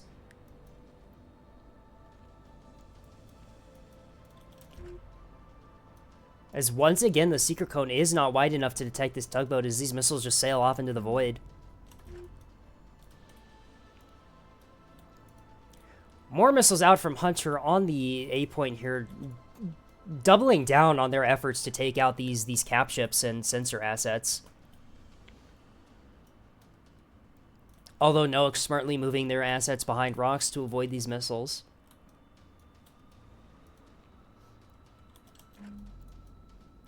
Rocket containers looks like tried to deploy against where the police rigs used to be, although those are not going to hit. Police frigates opening up on the liners, firing RPF into the liners, perhaps not realizing that these are heavy assets and not cap ships. Let's see if Xenophon realizes what they're engaging here and switches ammo types. Although these 450 liners are within... What's the range there? That is 6 kilometers to these frigates here. If these liners get their 450 guns to bear, these frigates are going to go down pretty quick here. A point getting secured by LIMOS here as the missile support, although a lot of them missing, has managed to make the ships denying the A point hide behind rocks to avoid getting hit, opening up Xenophon to just take the point here. Bunch more missiles out from Hunter, really trying to kill this random tugboat here.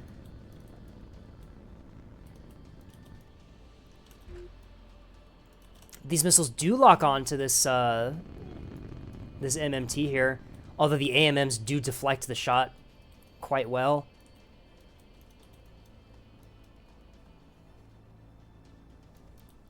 Hunter still has plenty of missiles on their ships here.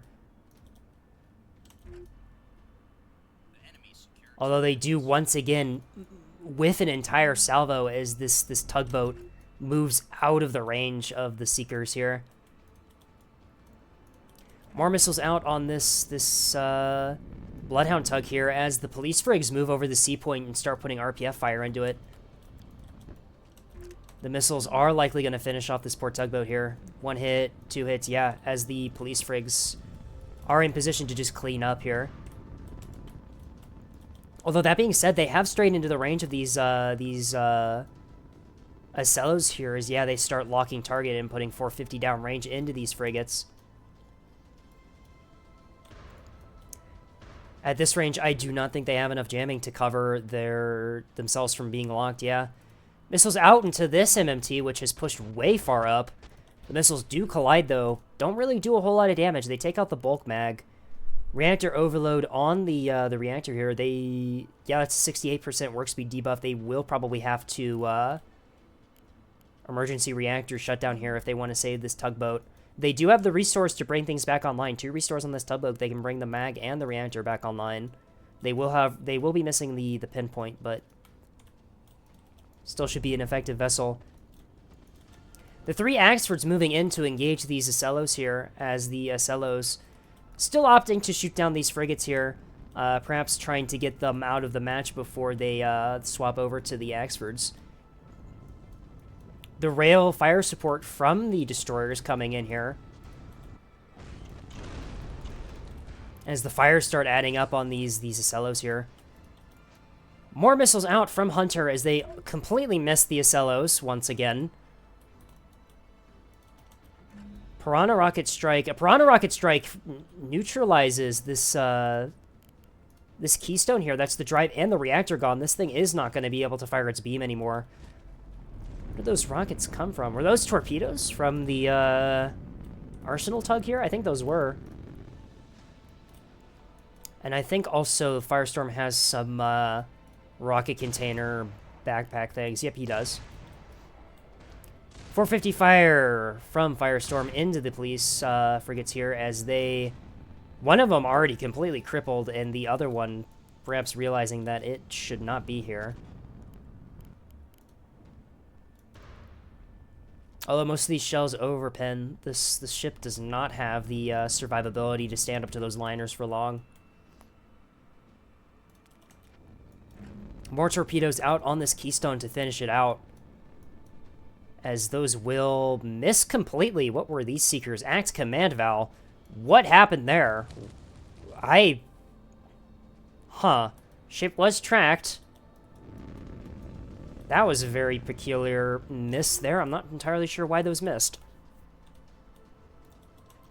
More S2s out on the, looks like these are sent into the, at least they were going to be trying to send into the Arsenal tug here to try and support the Keystone, although they mostly miss. These missiles down here, however, do manage to hit onto the nose of this MMT, taking out the MLS.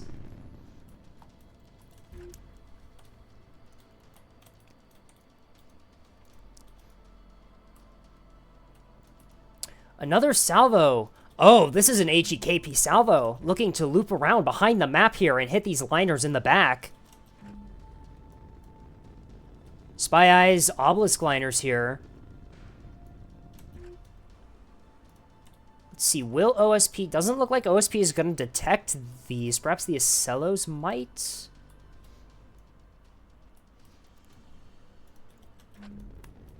More rocket containers out from Firestorm's liners. These are going into the police frigs.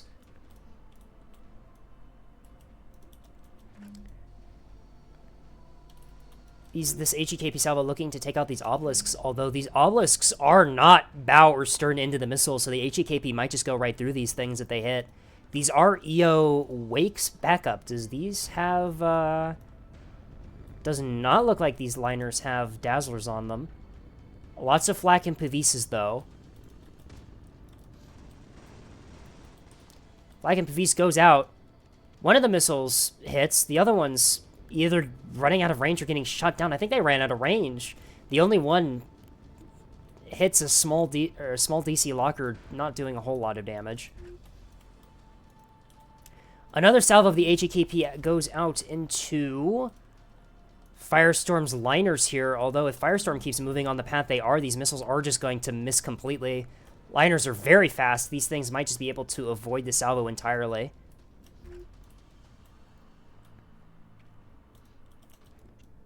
The Acellos up top continuing to take the engagement with the Axfords. Neither side really doing a whole lot of damage to the other, as the bow tanking Acellos are able to deflect most of the damage, and the radar drives on the Axfords are able to allow them to dodge most of the incoming fire. These HEKP missiles are going to rock PD. Oh, nope, they're not going to rock PD. They're going to run out of range first. Salvo missiles out on the tugboats on the B point here. Looks like Hunter trying to open the path for one of Xenophon's ships to get on the point and resecure it, although with all these liners here, I do not think that they're going to be able to do that. Additional missiles out on this tugboat here, as it looks like it is out of chaff and out of AMMs, but Pavis managing to take down one of them, but one of them gets through, and that took out the magazine. Sun drive on this tugboat is going to mean that this Axford is going to be able to knock out its drives pretty quickly here. Yep, there goes its drives. This Axford should just be able to mop up pretty easily. ANS does try to take the E point here. Hunter trying to support the camp effort with some missiles. These missiles...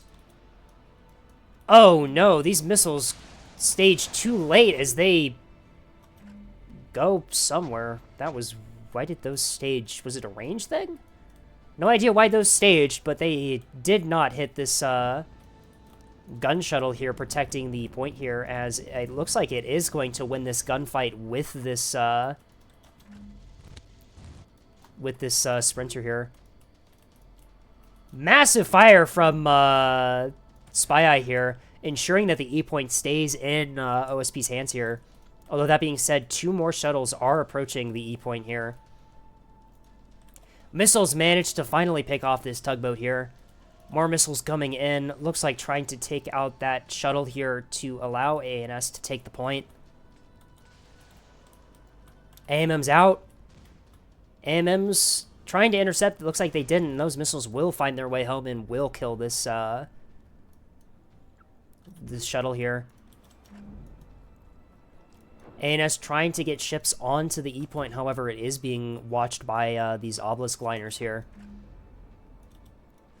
More of these HEKP missiles out on, looks like, Firestorm's liners here. Although, once again, the liners are broadside onto the HEKP missiles, so these will probably pass through without dealing much damage. Jamming out from the liners, and it looks like Firestorm has a Dazzler somewhere in here. Although the Wake coming in and still landing hits. Although it's not a whole lot of damage for how much those missiles probably cost. The liner's still relatively fine. Pure Act HEKP coming out as a follow-up salvo on the liners here.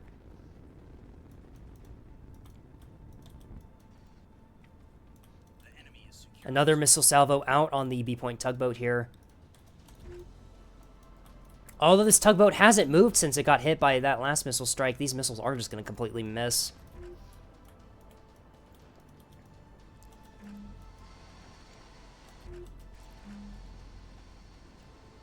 Chaff dropped by the liners. Will it confuse these missiles well enough? Looks like it will, as all of those missiles either get shot down or miss completely. A third salvo of HEKP S2s out on the liners here. No jamming, no Dazzler, although these things do not stage in time, and 2 of them eat flak. 2 of them do hit, one of them getting a relatively okay angle, taking out a rapid DC gunplot. Never mind, that wasn't a whole lot of damage at all. Salvo number 4 of the HEKP S2s out against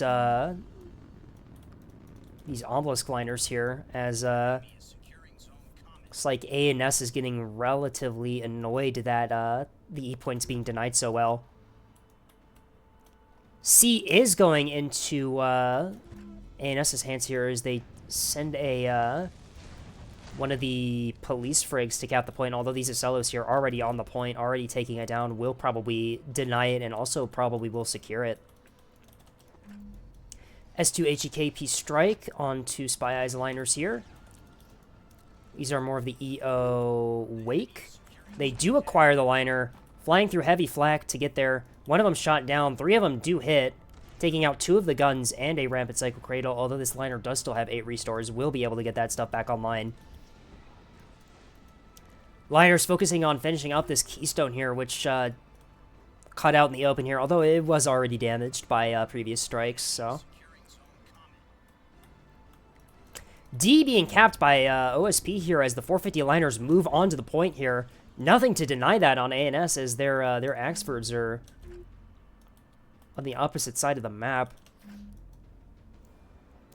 Puppy Solo Axford taking a fight with the Acellos here with their rail support. Although these Acellos are going to be able to dive behind cover here and avoid the rails and just focus on the Axford here. This Axford does have double radar, so probably will be able to orbit dodge quite effectively against the incoming 450 fire. About 9-ish kilometer range.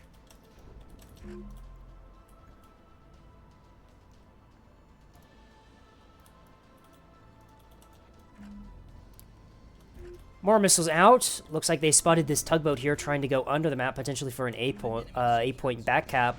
2 missiles hit. ship is still alive with a drive, a reactor, and a CIC. Will still be able to potentially recover and potentially get onto the point here if ANS lets them.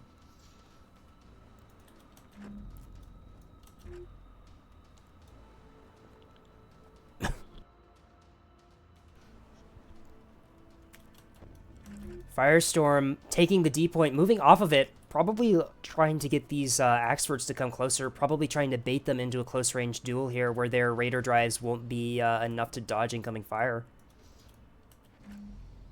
Follow-up strike on this tugboat here, trying to neutralize it and ensure that it doesn't do a back cap. 450 fire also out from the Axfords here to make sure it doesn't get back up.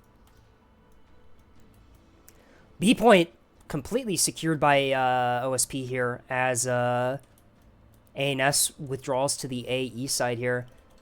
Looks like ANS will be able to get the E point here finally after so long. The liners moving off the E point denial to make sure that the B point stays in their hands. Although these liners will ensure that this this sprinter probably doesn't make it out of here after capping the point.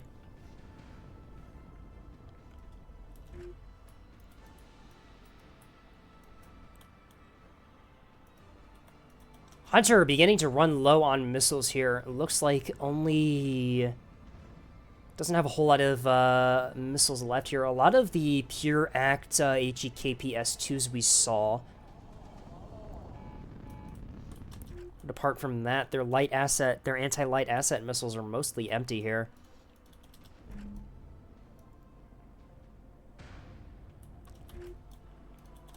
Snipes' Axford's pushing into the 450 liners here on D point. Although they're facing the wrong direction. They are fully broadside to these liners here as they start taking 450 fire into the side here. They are target locked. That is not what you want to see. The center stack of this first Axford going down incredibly quick here.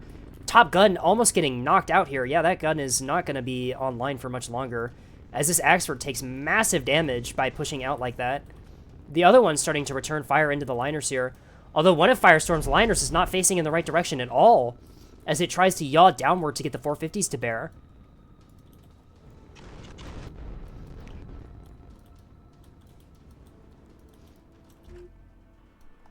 More missiles out into this tugboat up here as the missiles, I do not think these are going to hit this tugboat. Much too fast for the missiles. Missiles, nope, never mind. The missiles do stage. That Wake Seeker are able to spot the ship. One of them goes into the ship, taking out the reactor, but the other one does miss. We have a close-range duel here between the Axfords and the 450 liners here. One of them already taking some heavy broadside fire as the Citadel mag goes down. Doesn't have a backup mag anywhere. It does have a backup bulk mag, which means that it will be able to still fire, but... it's like electing to focus fire onto the one they hit before, although by now it's already gone bow on. The 450 HE is not doing as much as it did for the first salvo, being absorbed by the reinforced stuff in the nose here.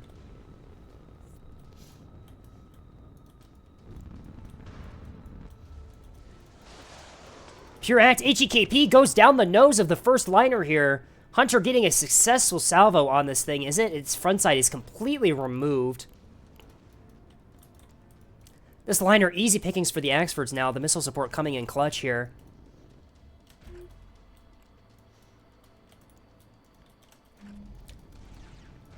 The Obelisk liners, looks like they're moving on to the E point to retake it here. A second salvo of the HEKP missiles out on the liners. And it looks like Hunter has identified the orientation of these liners here, trying to get the second HEKP salvo to go right down the nose of this liner. Will they stage in time, though? Doesn't look like it is. They staged too late, and AMMs clean them up. Snipes' Axford's recognizing that the first liner is pretty much crippled, focusing fire on the second one here. More HEKP missiles out on the already crippled liner here as Hunter looks to finish the job. The Obelisk liners managed to clean up the sprinter that capped the E point. It looks like they managed to retake it with a shuttle here.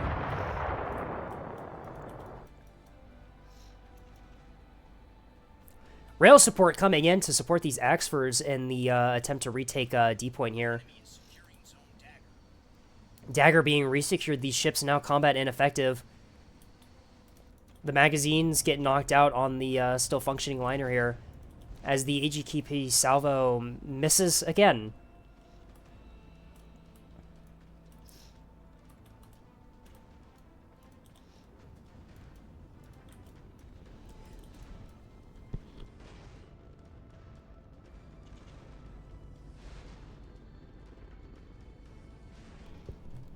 These liners here are completely caught out, just being picked apart by ANS's front line here after taking massive missile hits. The Acellos look like they're trying to push over the top here to get crossfires into ANS's front line, although they're still pretty nestled up here, not really in position to really support the 450 liners at all.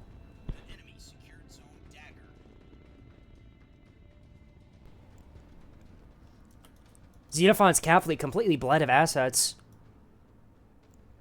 Whereas ANS still has these small shuttles around the map that they can use to potentially get back caps here. OSB has the point lead by nearly like 200, 300 points here.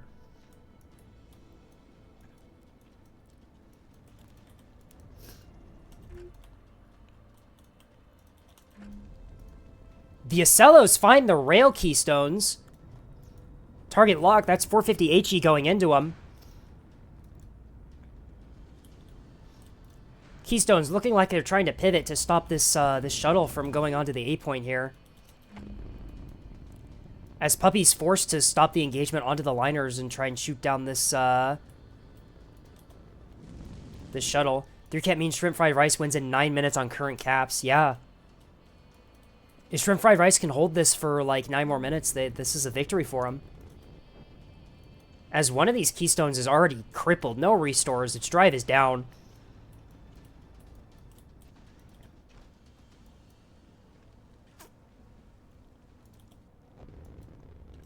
OSP still has plenty of frontline to deal with ANS's remaining Axfords.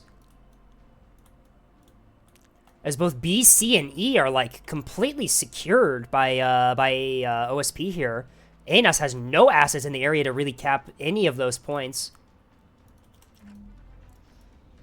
MMT diving on the D point here, although the Axford on the point is still functional, and it has fire support from the other Axford, it is going to get shot down here. Missiles do go out, though, into what's left of this police frigate here. These are ACT command value. Yep, those are going to finish off the poor frigate.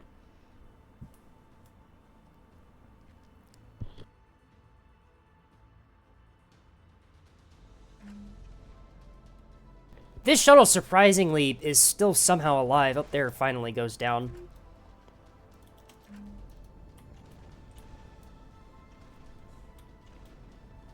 The Acel is still firing at the dead keystone here. They need to swap fire to the Axford or the still living ones.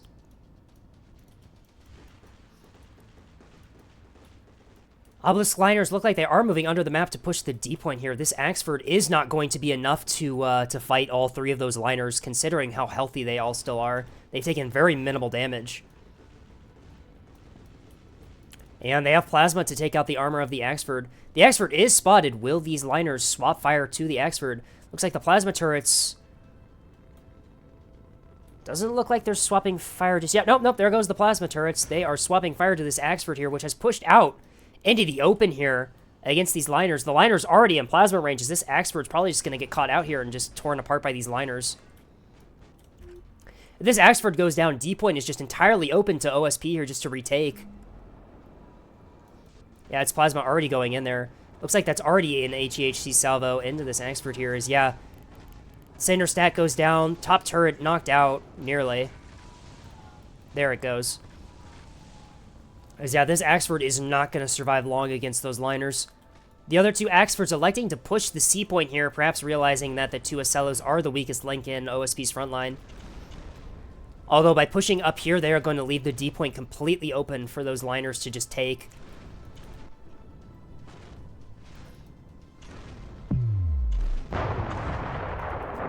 Hunter here, pretty much completely out of missiles. they do have a couple more salvos of these HEKP missiles left. Looks like they're going into these liners. They have a good angle against these. But they run out of range! Oh no, that was tragic. The HEKP missiles were at an incredibly good angle against these liners, but they just ran out of range before they hit. And these liners are going to just tear apart this Axford and get onto the D point and just take it. The Acellos putting up as much of a fight that they can against these Axfords here. Using terrain to make sure that they only engage one at a time. Very nice. These Axfords up top still relatively undamaged. One of them kind of orange, but this is all repairable. Mostly.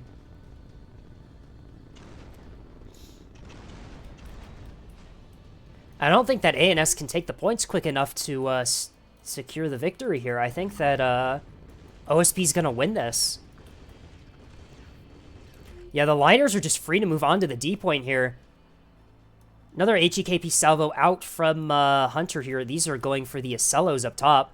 The Acellos, I still believe, have functioning Auroras. Yeah, they should be able to deal with those S2Hs, no problem. Although the Acellos are getting crossfired here by the Axfords. The Axfords very smartly going in two different directions here to force the Acellos to only bow tank to one target.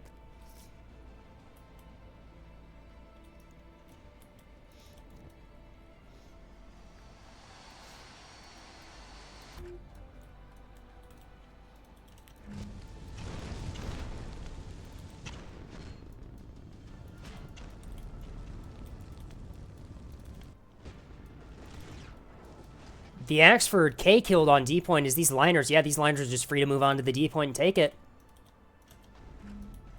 The missiles do land hits on the Acellos, though. One of them going CIC down. Its Aurora's not firing. The other one manages to defend against the missiles, though. These Acellos probably weren't going to survive up here against these Axfords, but they will hold the point long enough to ensure that OSP gets the win here. Yeah, and especially with these liners moving on D point, I don't think there's anything ANS can do to really flip the script on this. Their assets bled out. Hunter's out of missiles. Xenophon has no cap assets left. All they have left is really scattered Axfords around the map, and they're already, like, pretty beat up. One of them's magazine going down. Looks like they're trying to repair it.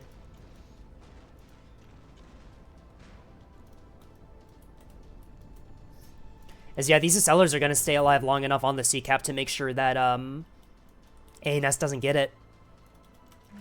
Looks like the team's recognizing the state of the match here. It looks like they're calling it. As OSP's going to secure the D point here with the liners.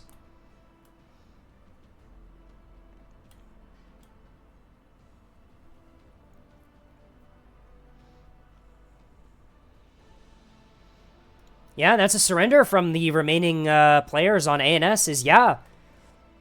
With an excellent performance from Shrimp Fried Rice, it takes it to 1-1. And we are on to our third round.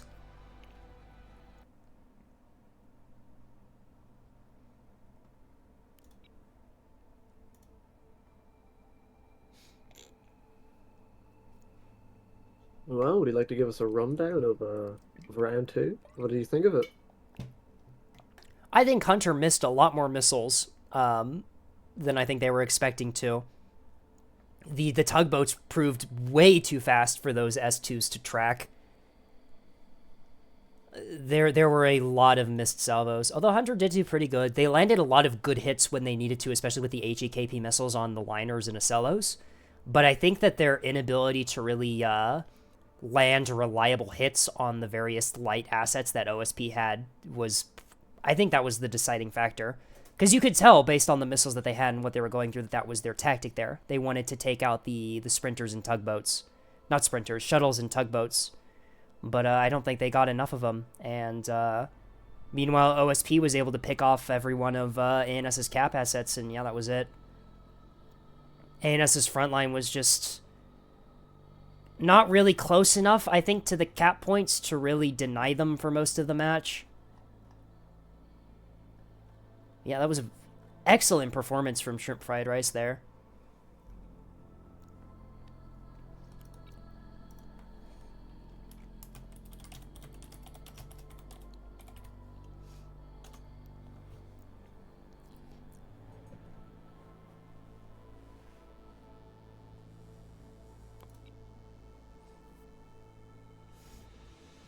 Yeah, I guess I'd agree with you.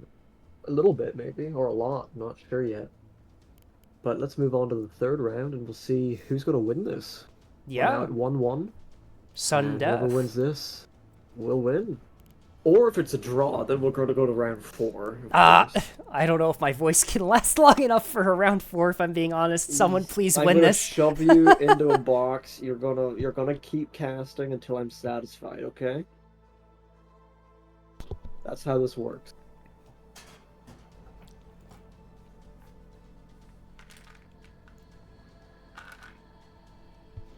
Alrighty.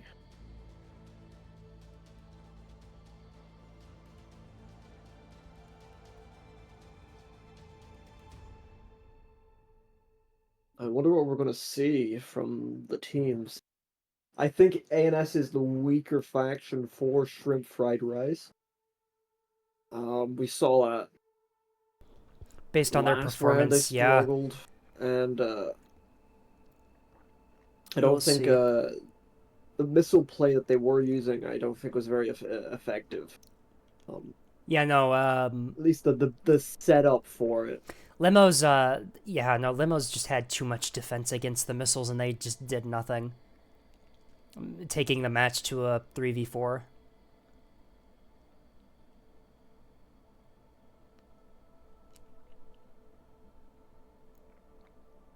Losing all of their cap assets also didn't help. Wait, how? Someone has a picture where they have 105 Barracudas and a single journeyman? What? That doesn't seem possible. I think maybe the screenshot is cropped and it's several journeymen in a fleet. Now that up. If someone has figured out how to put 100+ journeymen in, or 100+ barracudas into a journeyman, 100+ journeymen into a journeyman. I don't know if you've seen. Dolls. I don't know if you've seen that one clip from one of the matches I did on stream. Someone brought 3 journeymen, and the game glitched on deployment, and they all deployed in the exact same location, and they were all clipped into each other for like the entire game.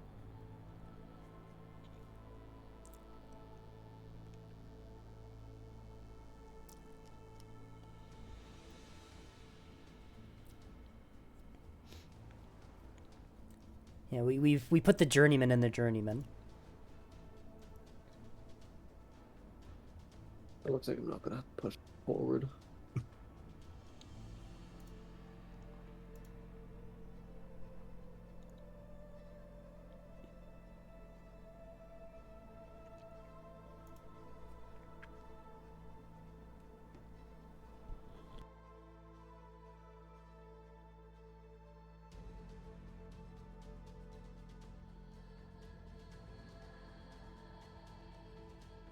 Ooh, yeah. I'm kind of anticipating. It would be very impressive if we see a draw here, and a 1-1 suggests the possibility of a draw. Obviously, Right. We've entered that territory. Of course, with we had one draw in all hands on deck. I mean, during Chosen of the Gods. That was at like tourney. It was. And that was during the semi-final as well. It was a draw at the greatest moment possible. It was incredible. It was a draw at the end of the third round, and everyone lost their shit. Liz was watching. Everyone was watching. I remember. Yeah, no, I was there. I remember everyone was like trying to do the math in their head to figure out if it was going to be a draw or not. It was so good.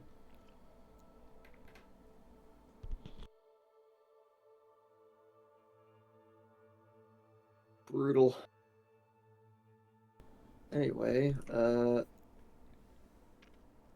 Firestorm. Just waiting on Firestorm. Yep. Noek also has the wrong badge. Uh-oh.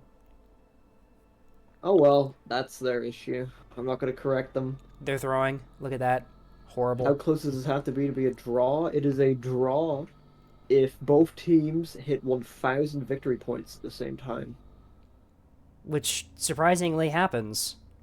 It is a rare occurrence that can happen. Let's say if a team has 996, and the other team has 994, and the team of 994 has 3 caps, and the other team has 2. They'll both hit the same points at the same time at 1,000, and that'll cause a draw. Hello, everyone, and welcome to round 3 of the Shrimp Fried Rice v. LIMOS game here. Shrimp Fried Rice with an excellent performance on Blood Moon last time, taking it to 1-1. We were on Yukon for the tiebreaker here, as the teams have once again swapped. Team 1 is Shrimp Fried Rice on ANS. We have Firestorm, the Spy Eye, Mouse, and Noek. Team 2 is LIMOS on OSP. We have Snipes, Xenophon, Puppy, and Hunter. Yukon... I love Yukon so much. This big wall that divides the two sides leads to some really interesting deployment and strategies here. Looks like both teams starting to deploy here.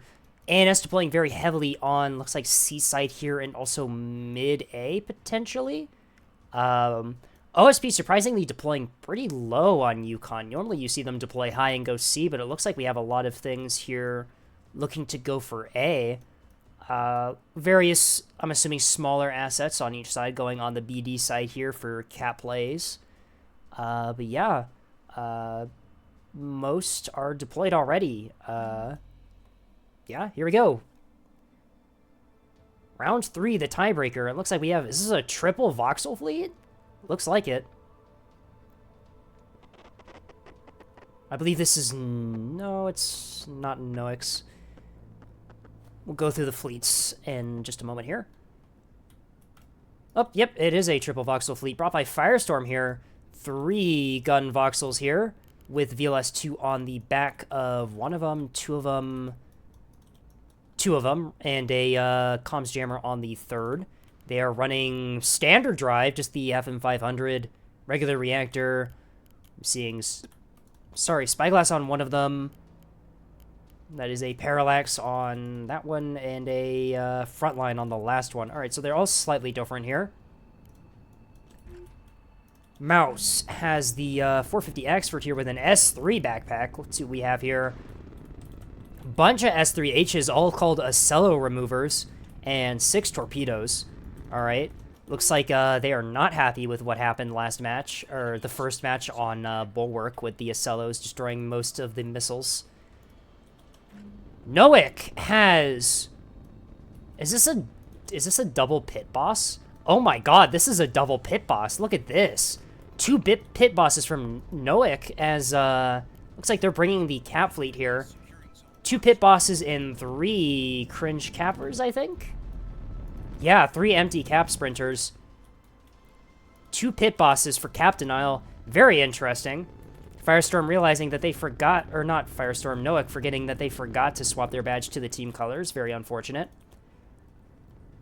Spy running, looks like 4 dispersed beam keystones. Yep, 4 dispersed beam keystones at the various cap points. One of them to deny A, one of them to deny C, one of them to deny B, and the last is just over here by the voxels. So it looks like not a lot of frontline on ANS here, as most of their stuff is like cap denial and anti-light ship, like the voxels and the pit bosses. The only really frontline they have is this one Axford. We will see how that works for them. On to LIMOS. Hunter has a 250 100 mil broadside liner. Interesting. Looks like they have 2 of them. Looks like for cap denial and anti-light ship work. Looks like they're bringing a half cap as well. It looks like a couple...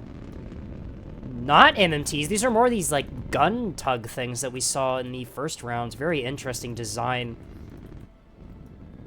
It's like bringing 5 of them? Yeah, 5 of them, and then 2 gun shuttle cappers. Okay. Puppy with the double cello here. I recognize these names. These names are suspiciously similar to Flynn's names for this exact fleet. Radar drives, parallaxes in both of these. Bullseye on the back, interruption on the bottom. Yeah, I'm wondering if someone stole a fleet from someone here. Oh, those were Xeno ships, not yours, Flynn. Okay, well, Flynn stole the ships then. Snipes as a fleet carrier. This is the first carrier we've seen all game today, as this is the first round that anyone's brought one. Snipes already has 2 squadrons of 7 Barracudas up. Looks like they are both R1 rocket pod strikes for cap denial. And Xenophon has the bricks. Looks like a Pinta brick here with a jamming shuttle in the middle here. Very nice. The bricks deploying with the Acellos here. The Acellos will provide jamming support and point defense fire for the bricks. OSP doing an early rush onto the C point here as we have a gun tug here supported by this R1 rocket strike. It looks like they're going to try and step onto the point here. Although the pit bosses are already in position to make sure that that doesn't happen. Hunter flanking a liner around the side here going to B point. No one really heading for A. There is a tug in the area that could potentially go for it, although it looks like both teams electing to deny the A point instead of trying to cap it.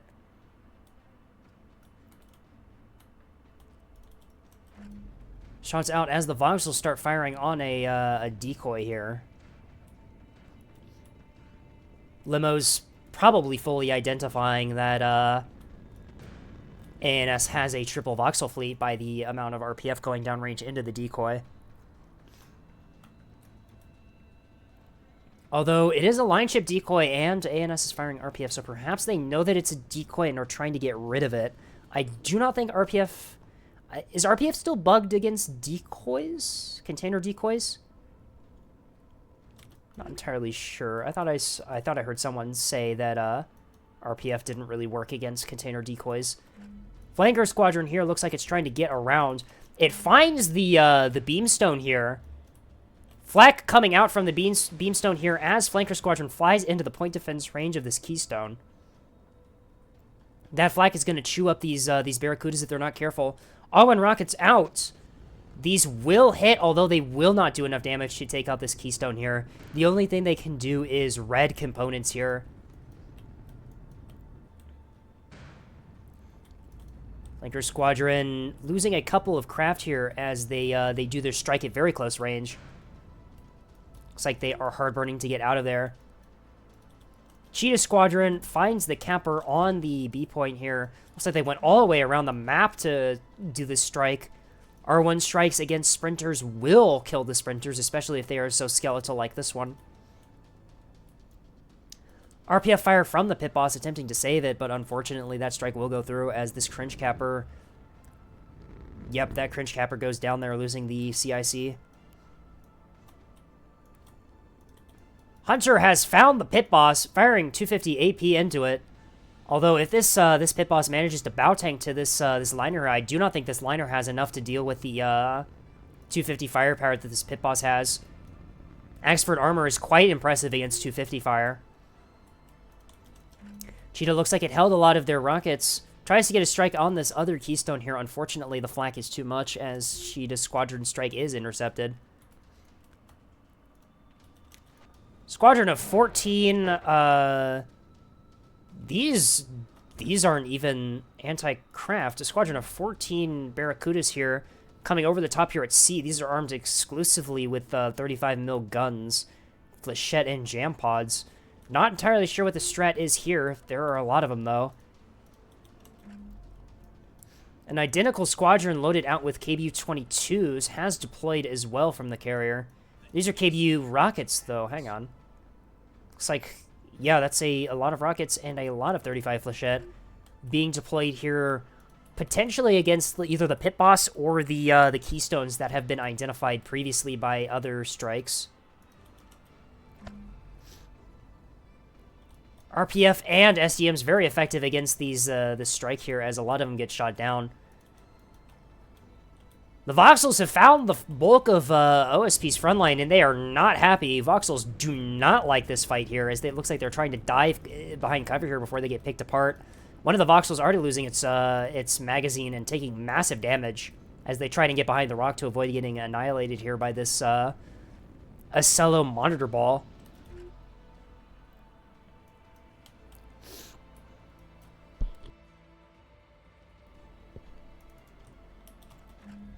Another squadron of 14 of these rocket bomb strikes out from the carrier here, as the first one still moving into attack position. Going up towards the C point. Looks like they're probably going to try and get a strike on the pit boss.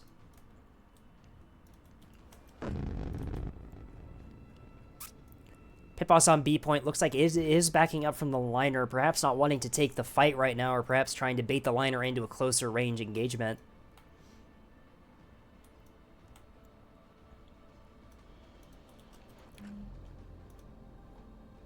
These voxels here take quite a bit of damage here in a fight that they do not want to do.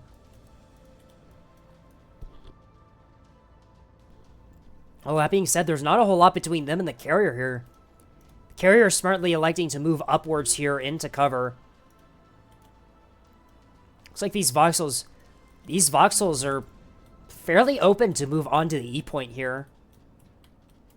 OSP does secure the A point with this tugboat here. And us unable to deny it even with this beamstone here.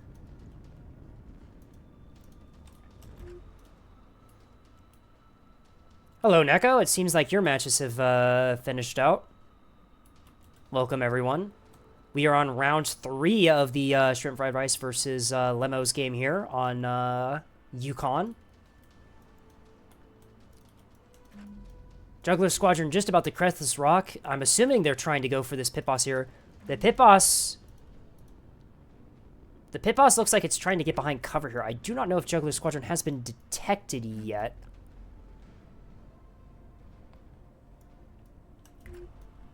They could know that those are there, although they might not. We will see. The pit boss entirely abandoning the B point here, despite being able to hold it against what Hunter has. Very interesting play here. Although the Keystone is still in position to deny the B point from being capped. Juggler Squadron crests the ridge here. They are detected on radar. They are diving on one of the Axfords, I would assume here. Diving on the pit boss, I believe, is what they're going for.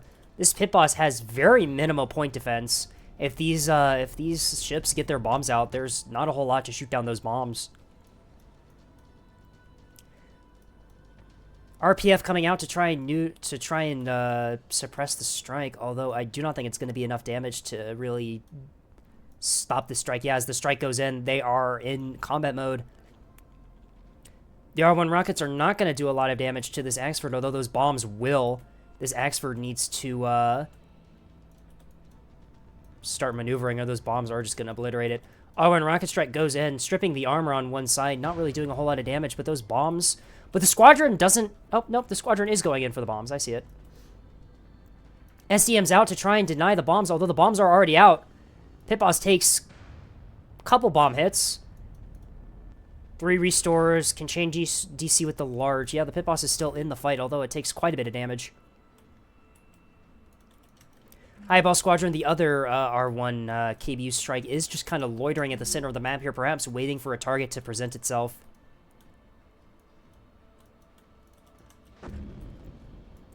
The monitors and Acellos was correctly guessing that the voxels are going to move on E point, intercepting these voxels at close range on the E point. These voxels are broadside onto the massive frontline fleet here. These voxels are not in a good position here. They do not have the drives to get out of here. That is a very unfortunate position to be in. As the plasma starts going out, the 450 is going to start coming out here from the Acellos as this massive frontline ball is just going to collapse on this this voxel fleet and just take it out of the fight entirely.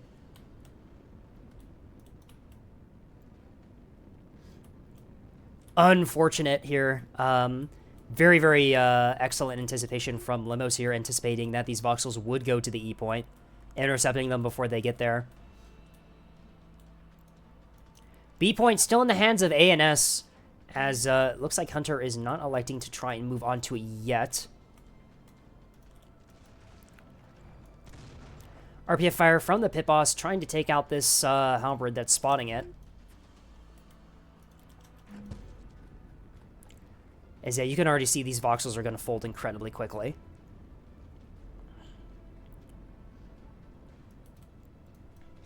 At this close range, there's not a whole lot these voxels can do. They are getting some fire into the Acellos here, although it's not enough damage to really matter, as this entire voxel fleet's just going to get cleaned up by the Monitor Acello ball here.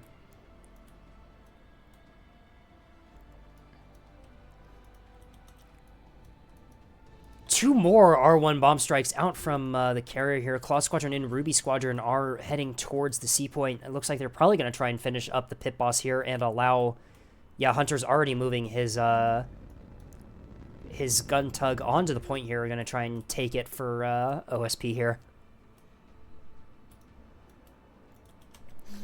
Highball has finally committed to a target, diving on the other pit boss. Both these pit bosses have pretty much no point defense. They will not be able to survive this strike. They have nothing to shoot it down.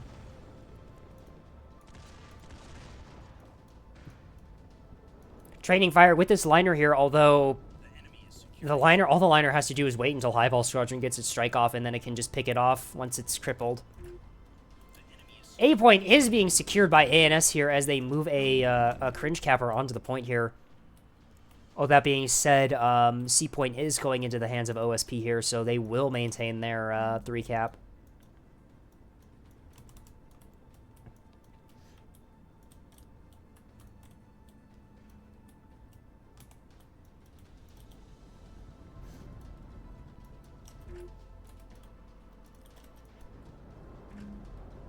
The Beamstone in position to deny the C cap. Getting shot by the my Hunter's really well-positioned liner here. Claw Squadron is flanking over the rock here. It looks like they're going to try and take out the Keystone. You know, our Ruby Squadron is loitering here, waiting for the pit boss to show itself. There goes the strike into the pit boss here as it takes massive damage from the KBU bombs. Its core is completely gutted. It can chain restore with the large DC lockers, although it still has its magazine, it still has its guns, it's able to deny the points. The tug, perhaps thinking that the ship is crippled, starts to step onto the B point here. Oh, more bombs out on the pit boss here. That takes out the magazine. So yeah, now it is very safe for this tugboat to move on to the point here. There is a beam keystone in the area. However, this liner, if it's in position to do so, will be able to just pick apart the keystone with its 250 and 100 mil. Claw Squadron cresting the rock here, committing onto this keystone here. Looks like they're probably going to try and red out the reactor or drive or something to knock out the beam temporarily. Yep, there goes the reactor. Not enough power to power the beam. They will not be able to fire the beam until that gets repaired, although OSP's not going to let them get it repaired as the liner pokes around the corner and puts a 250 salvo into the keystone here. There come the bombs, and that is a dead keystone. The voxels on E point just completely obliterated here by the frontline ball. The monitors and the Acellos doing their jobs, ambushing the ships that they want to, just completely removing an entire fleet from ANS here, as ANS looks like they're running out of assets really quickly here. Mouse's 450 Axford being pushed way far into the back of the map, unable to do really much of anything here. It is trying to engage the frontline ball here, although it is completely outnumbered. It will not be winning this fight. A point looks like it will go back into the hands of OSP as the gun tug here takes on this cringe capper.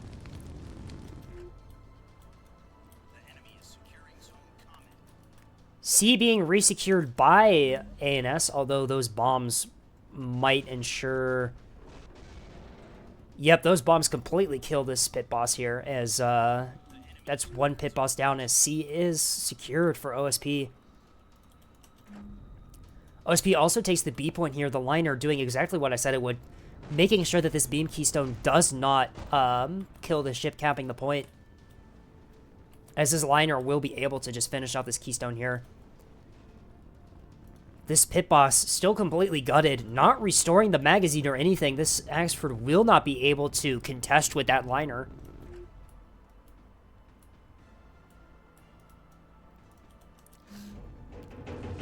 S3 HEKP strike out on, looks like it's out on the monitors here.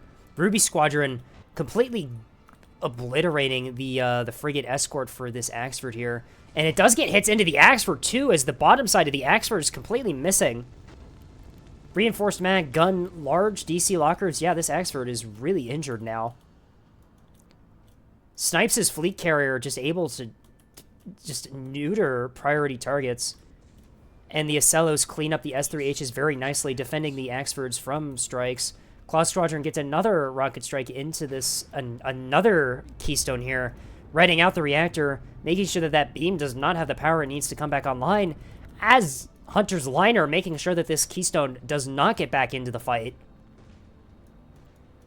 A point being secured by OSP. That will be a 5 cap here.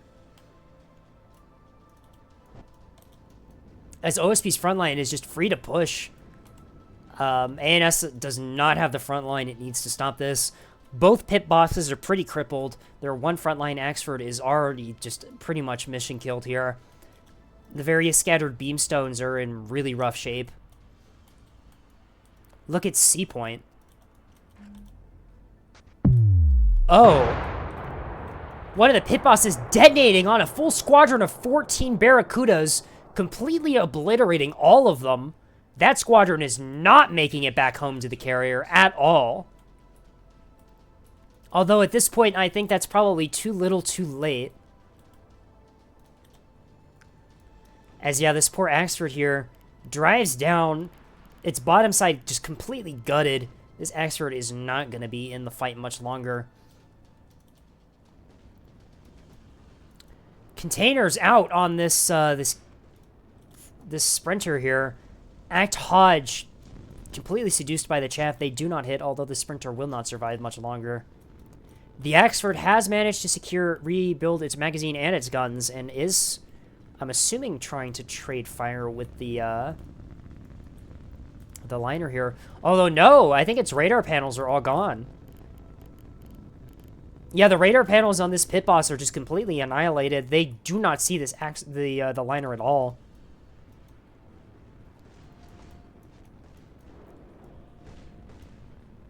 Act Hodge also getting seduced by, I'm assuming, the chaff. I do not know where those went. Keystone here taking another massive R1 salvo as Wasp is going to follow up with the bomb strike and make sure that that Keystone never comes back up. Meanwhile, in the background, this Axford is just getting completely obliterated by the front line. Poor Keystone. The Axford here has managed to spot this this liner on visual track. Is starting to trade fire with it, although with how damaged this Axford is, I do not imagine it being able to win this fight at all. And with a 5 cap, OSP is just gonna run out the clock here, and I don't think ANS has only managed to get 1 kill this entire round. That is rough. A beam does go out into Hunter's liner here, although it misses. The beam flies off course. This Keystone already pretty damaged, unable to battle short.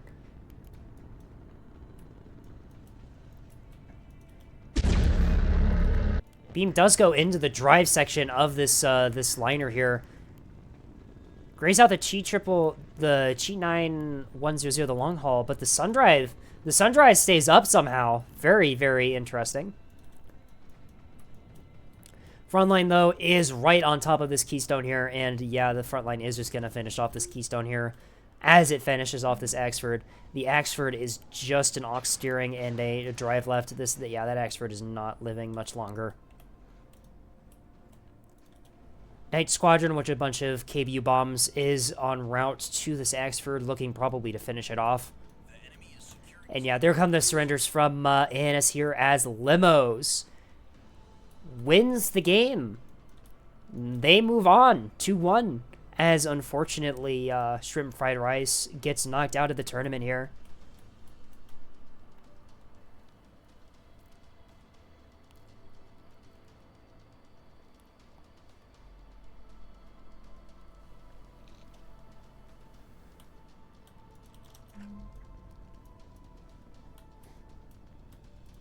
So yeah, all that ANS has left is this this pit boss over here, which Not surrendering, but it's not long for this world.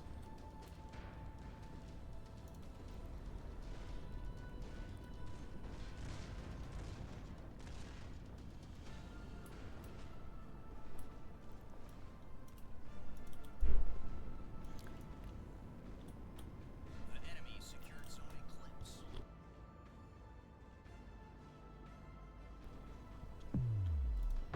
Reactor detonation on the Axford. Yeah, this liner's definitely going to be able to clean it up now. This Axford has no armor left. That 100 mil and 250 is just going to pen right through the armor.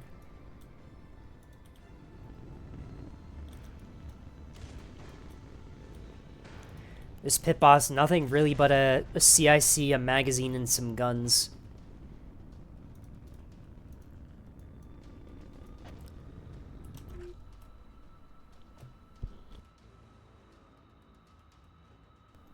And there goes the surrender, making it official. Limos will move on in the tournament, and unfortunately for Shrimp Fried Rice, they are knocked out of the tournament here.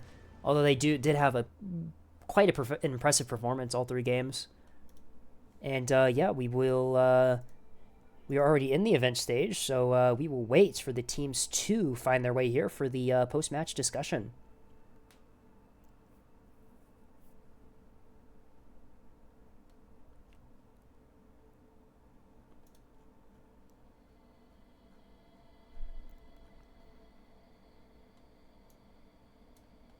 Well, that was the game.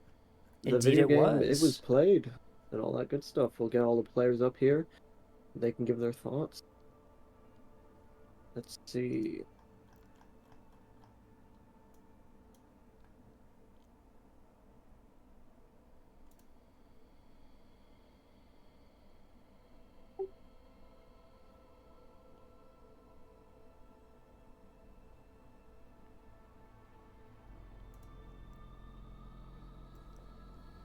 Waiting on Xenophon to accept the stage invite. There we are. That is everyone, I believe. Yes, it is. Take it away, Scapegoat, if you wish.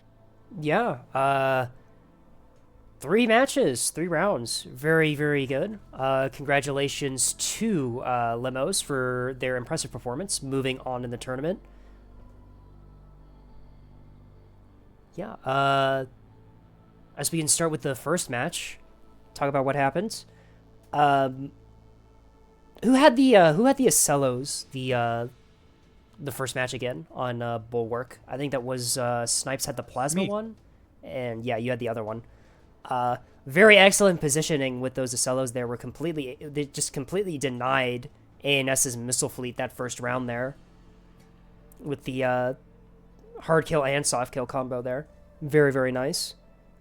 The push under the map too, or at least low on Bulwark from your front line, was also very nice. You were able to pick off a lot of ANS's cap assets with the push and just pounced on ANS's front line when you had the chance there.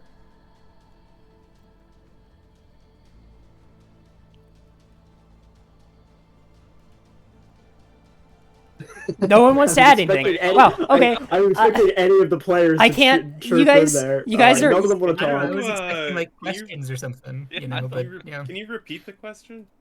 There was. I don't think there was a question. Scapegoat, you gotta pose some questions. Oh fuck! I gotta put some questions. I don't know. Like, you guys can say things. What happened on the first game again? The first game, ANS was bled of cap assets right. like pretty quickly into the round, and their front line kind of tried to overextend. I think they were trying to push into Xenophon's 450 liner, and they pushed way too far and just got crossfired by the rest of your guys' front line. Tell them to go back, but communication was not smooth that round. It happens. Yeah. What happened both in that game and the first one was the ANS cap fleet, but that one and the second one was the ANS cap fleet just overextended and died immediately. And that basically meant that ANS had no map control. Right. On and, the I had my first ever crash. That was wonderful. So yeah, like Bulwark, we chose to go low as well because I think that pushing low is something that a lot of people don't do, and we were trying to do that on Blood Moon as well, but we just had a lot of issues on Blood Moon that resulted in that loss. And like on Bulwark, it worked out really well because there weren't enough sensor assets down low to contest be able to respond correctly to our ships, and then like having the CCs next to the LN triplet prevented the missiles from doing anything serious. Right. Yeah, a lot of stuff happened in the first moments of the match, so I forgot to look at my fucking 5 rig, and it just got 450 to. It was already getting 450 when I noticed that it was spotted. Just everything happened at once there. Right. No, yeah, pushing. We probably could have won. We probably could have done some matches a bit better. I don't know. Austral just randomly sent me a fleet too for right before match 3, and I wish I hadn't taken that because I don't like pit boss, and I absolutely do not like 2. Yeah, the 2 pit bosses was definitely Double pit boss is good, but I think that like the problem, this is sort of what we were talking about before. Like we had this issue with second game as well, like where it's like as ANS, I very much have a hard time knowing what a good comp is for ANS sometimes without it being like a really all in sort of something that you can reliably play. Like their standard builds are quite difficult to counter all in builds from OSP. So like having 2 pit bosses is good sometimes. It's just that if you don't have something that can remove assets from OSP really quickly, like having 5 450 CHs to shoot 1 liner and just basically 2 salvo it, you know, like you need to be able to take decisive engagements as ANS, whilst as OSP you just want to drag the game out because you have so many more hulls. Like you can afford to take attrition a lot more, which is why I think hybrids are like very, very important for ANS right now, assuming you actually like don't miss with 60% of them. Yeah, there were a lot of missed missiles in that second round. I don't think we had any miss-up players. We don't have any miss-up players on our team. On the topic of those hybrids, the reason why those Heckbees got through is because I was de-orthing my missiles because they kept firing when they didn't need to because of they were your AMMs. salvos going for track ships were getting too close. So yeah, they didn't fire on the Heckbees because I just wasn't fast enough on them. AMMs Wait, feel I very didn't think bad anything got recently. AMMs just feel bad recently. I don't know why. It looks like they always fire too early for some reason. I don't know why. Interesting. Yeah, we did. I did see some AMMs salvos that game run out of range before they hit.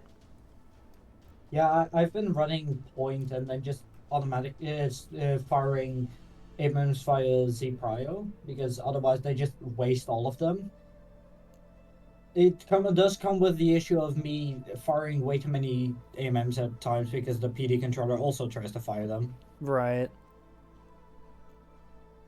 We also, like, on the Blood Moon game as well, like, we said we were going to be doing a low push, but you have to, like, really commit to that, and we didn't do that. Yeah. Like, all our frontline assets were not pushing as hard as they should have into E, and, like, because you have to use momentum. Like, once you have momentum, you need to try to, like, continue doing it. Like, element of surprise, like, you guys were not prepared for a low push, but we just didn't capitalize on the fact that you weren't prepared for it at all. Like, you had most of your assets high B pushing C. We would have been able to take a 3-cap EDA, but it's like we just, like, didn't commit to that fast enough. Like, there was a lot of time for the triplet liners to come down from that rock between E and B to prevent the E cap. There was a lot of things that went wrong there. Like, we just didn't play very well. Yeah, right. I think that's kind of what we noticed too It would be in spectators. fun to do this again, but if we're playing a little bit better, I don't know. I enjoyed this. I want to do it again. To be honest, I just cannot play ANS fleets. I mean, the first one was kind of a throw pick because I was trying to cheese the soft kill mini game by making it as hard as possible, and then it didn't work. And then the third game, it turns out I'm not very good at beam DDs, probably because I don't play them, like, ever.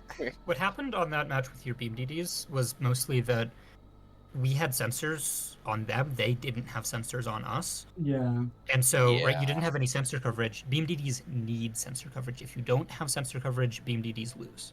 Right. Yeah, Snipes was just able to identify them as priority targets and just kept removing them from the game. Yes. And like even when they did get a chance to fire, we were already facing them, and so we could just out DPS them. If I had right, because that would have been a help. CWAX or just 2 spy frigates. I don't know. This was, I mean, the odds were kind of stacked against us. Like, I basically only play caps. The rest just doesn't really work in my head. I don't know. We all have like people who only really specifically play a couple things, and then we're up against like the best players in the whole game. Well, I mean, you guys won the second game. So. Yeah, You guys did really good. Yeah, you guys did really good the second round, by the way. Do not worry. There's no such thing as the best players in the game. Unless, of course, you're talking about CPU hard, some of the best players. Let's go, CPU hard! Let's go! Fire more S3 HEKP missiles into tugboats.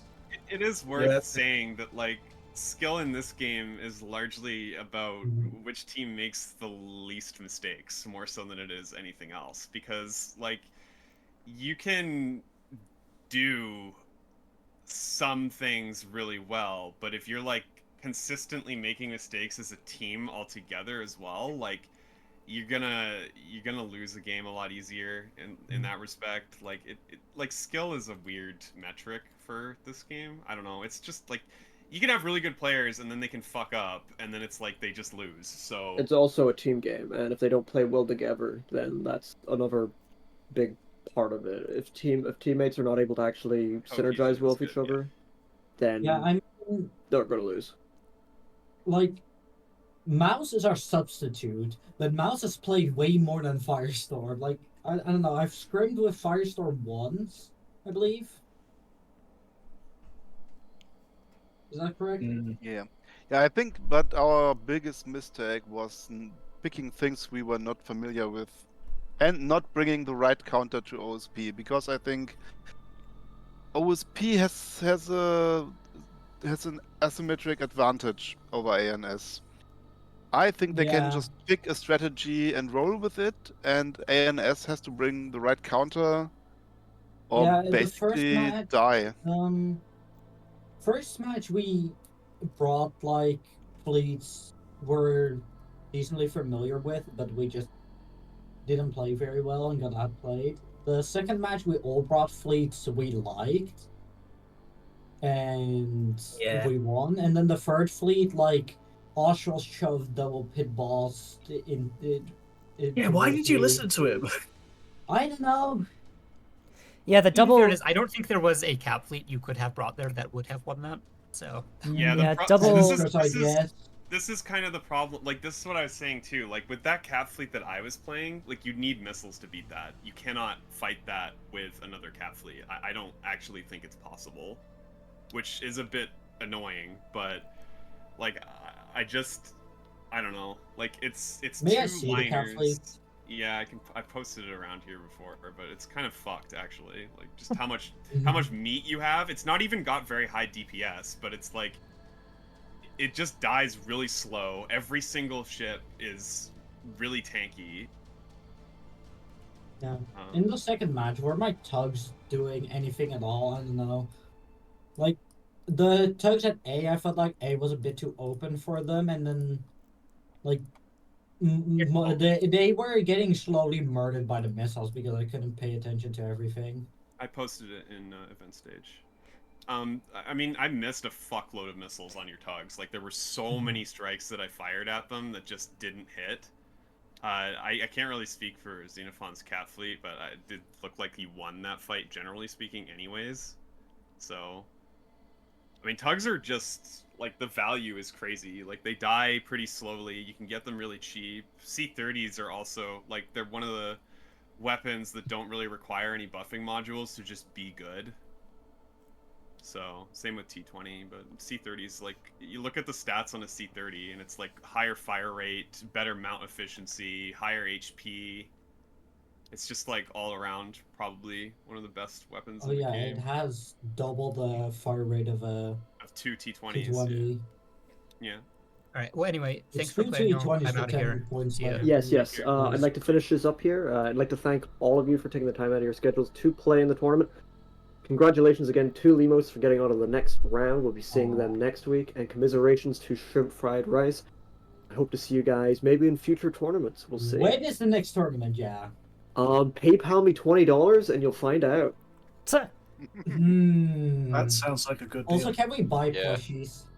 I am not the seller of the plushies or producer of plushies. Can you ask if we can buy plushies afterwards? I would.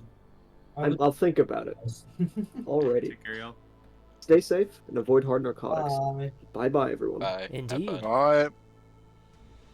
And also thank you, Scapegoat, for saying words for me. Yeah, had a great time. Somehow didn't lose my voice. I'm actually impressed I didn't. I'm definitely gonna rewatch those matches, especially like the next ones. I don't know. The fudging stream has to end before I can rewatch, of course, Twitch. Anyways, bye. Yep. See ya. And I think with Can't believe that, I pinged everyone. Remember to hydrate, Vastal. I always stay hydrated. I am stealing your line now. Goodbye. and I think with that, I'm probably going to call the stream here. I will see you all tomorrow. We are doing 2 tournament games tomorrow. I believe it is Wait, what were the matches we're doing tomorrow? I don't even remember. Cosmic Express and Sun Cats at this is the first one, and then Colon 3 versus Killing is just a means of communication later on. So yeah, I will see you all there. Yeah.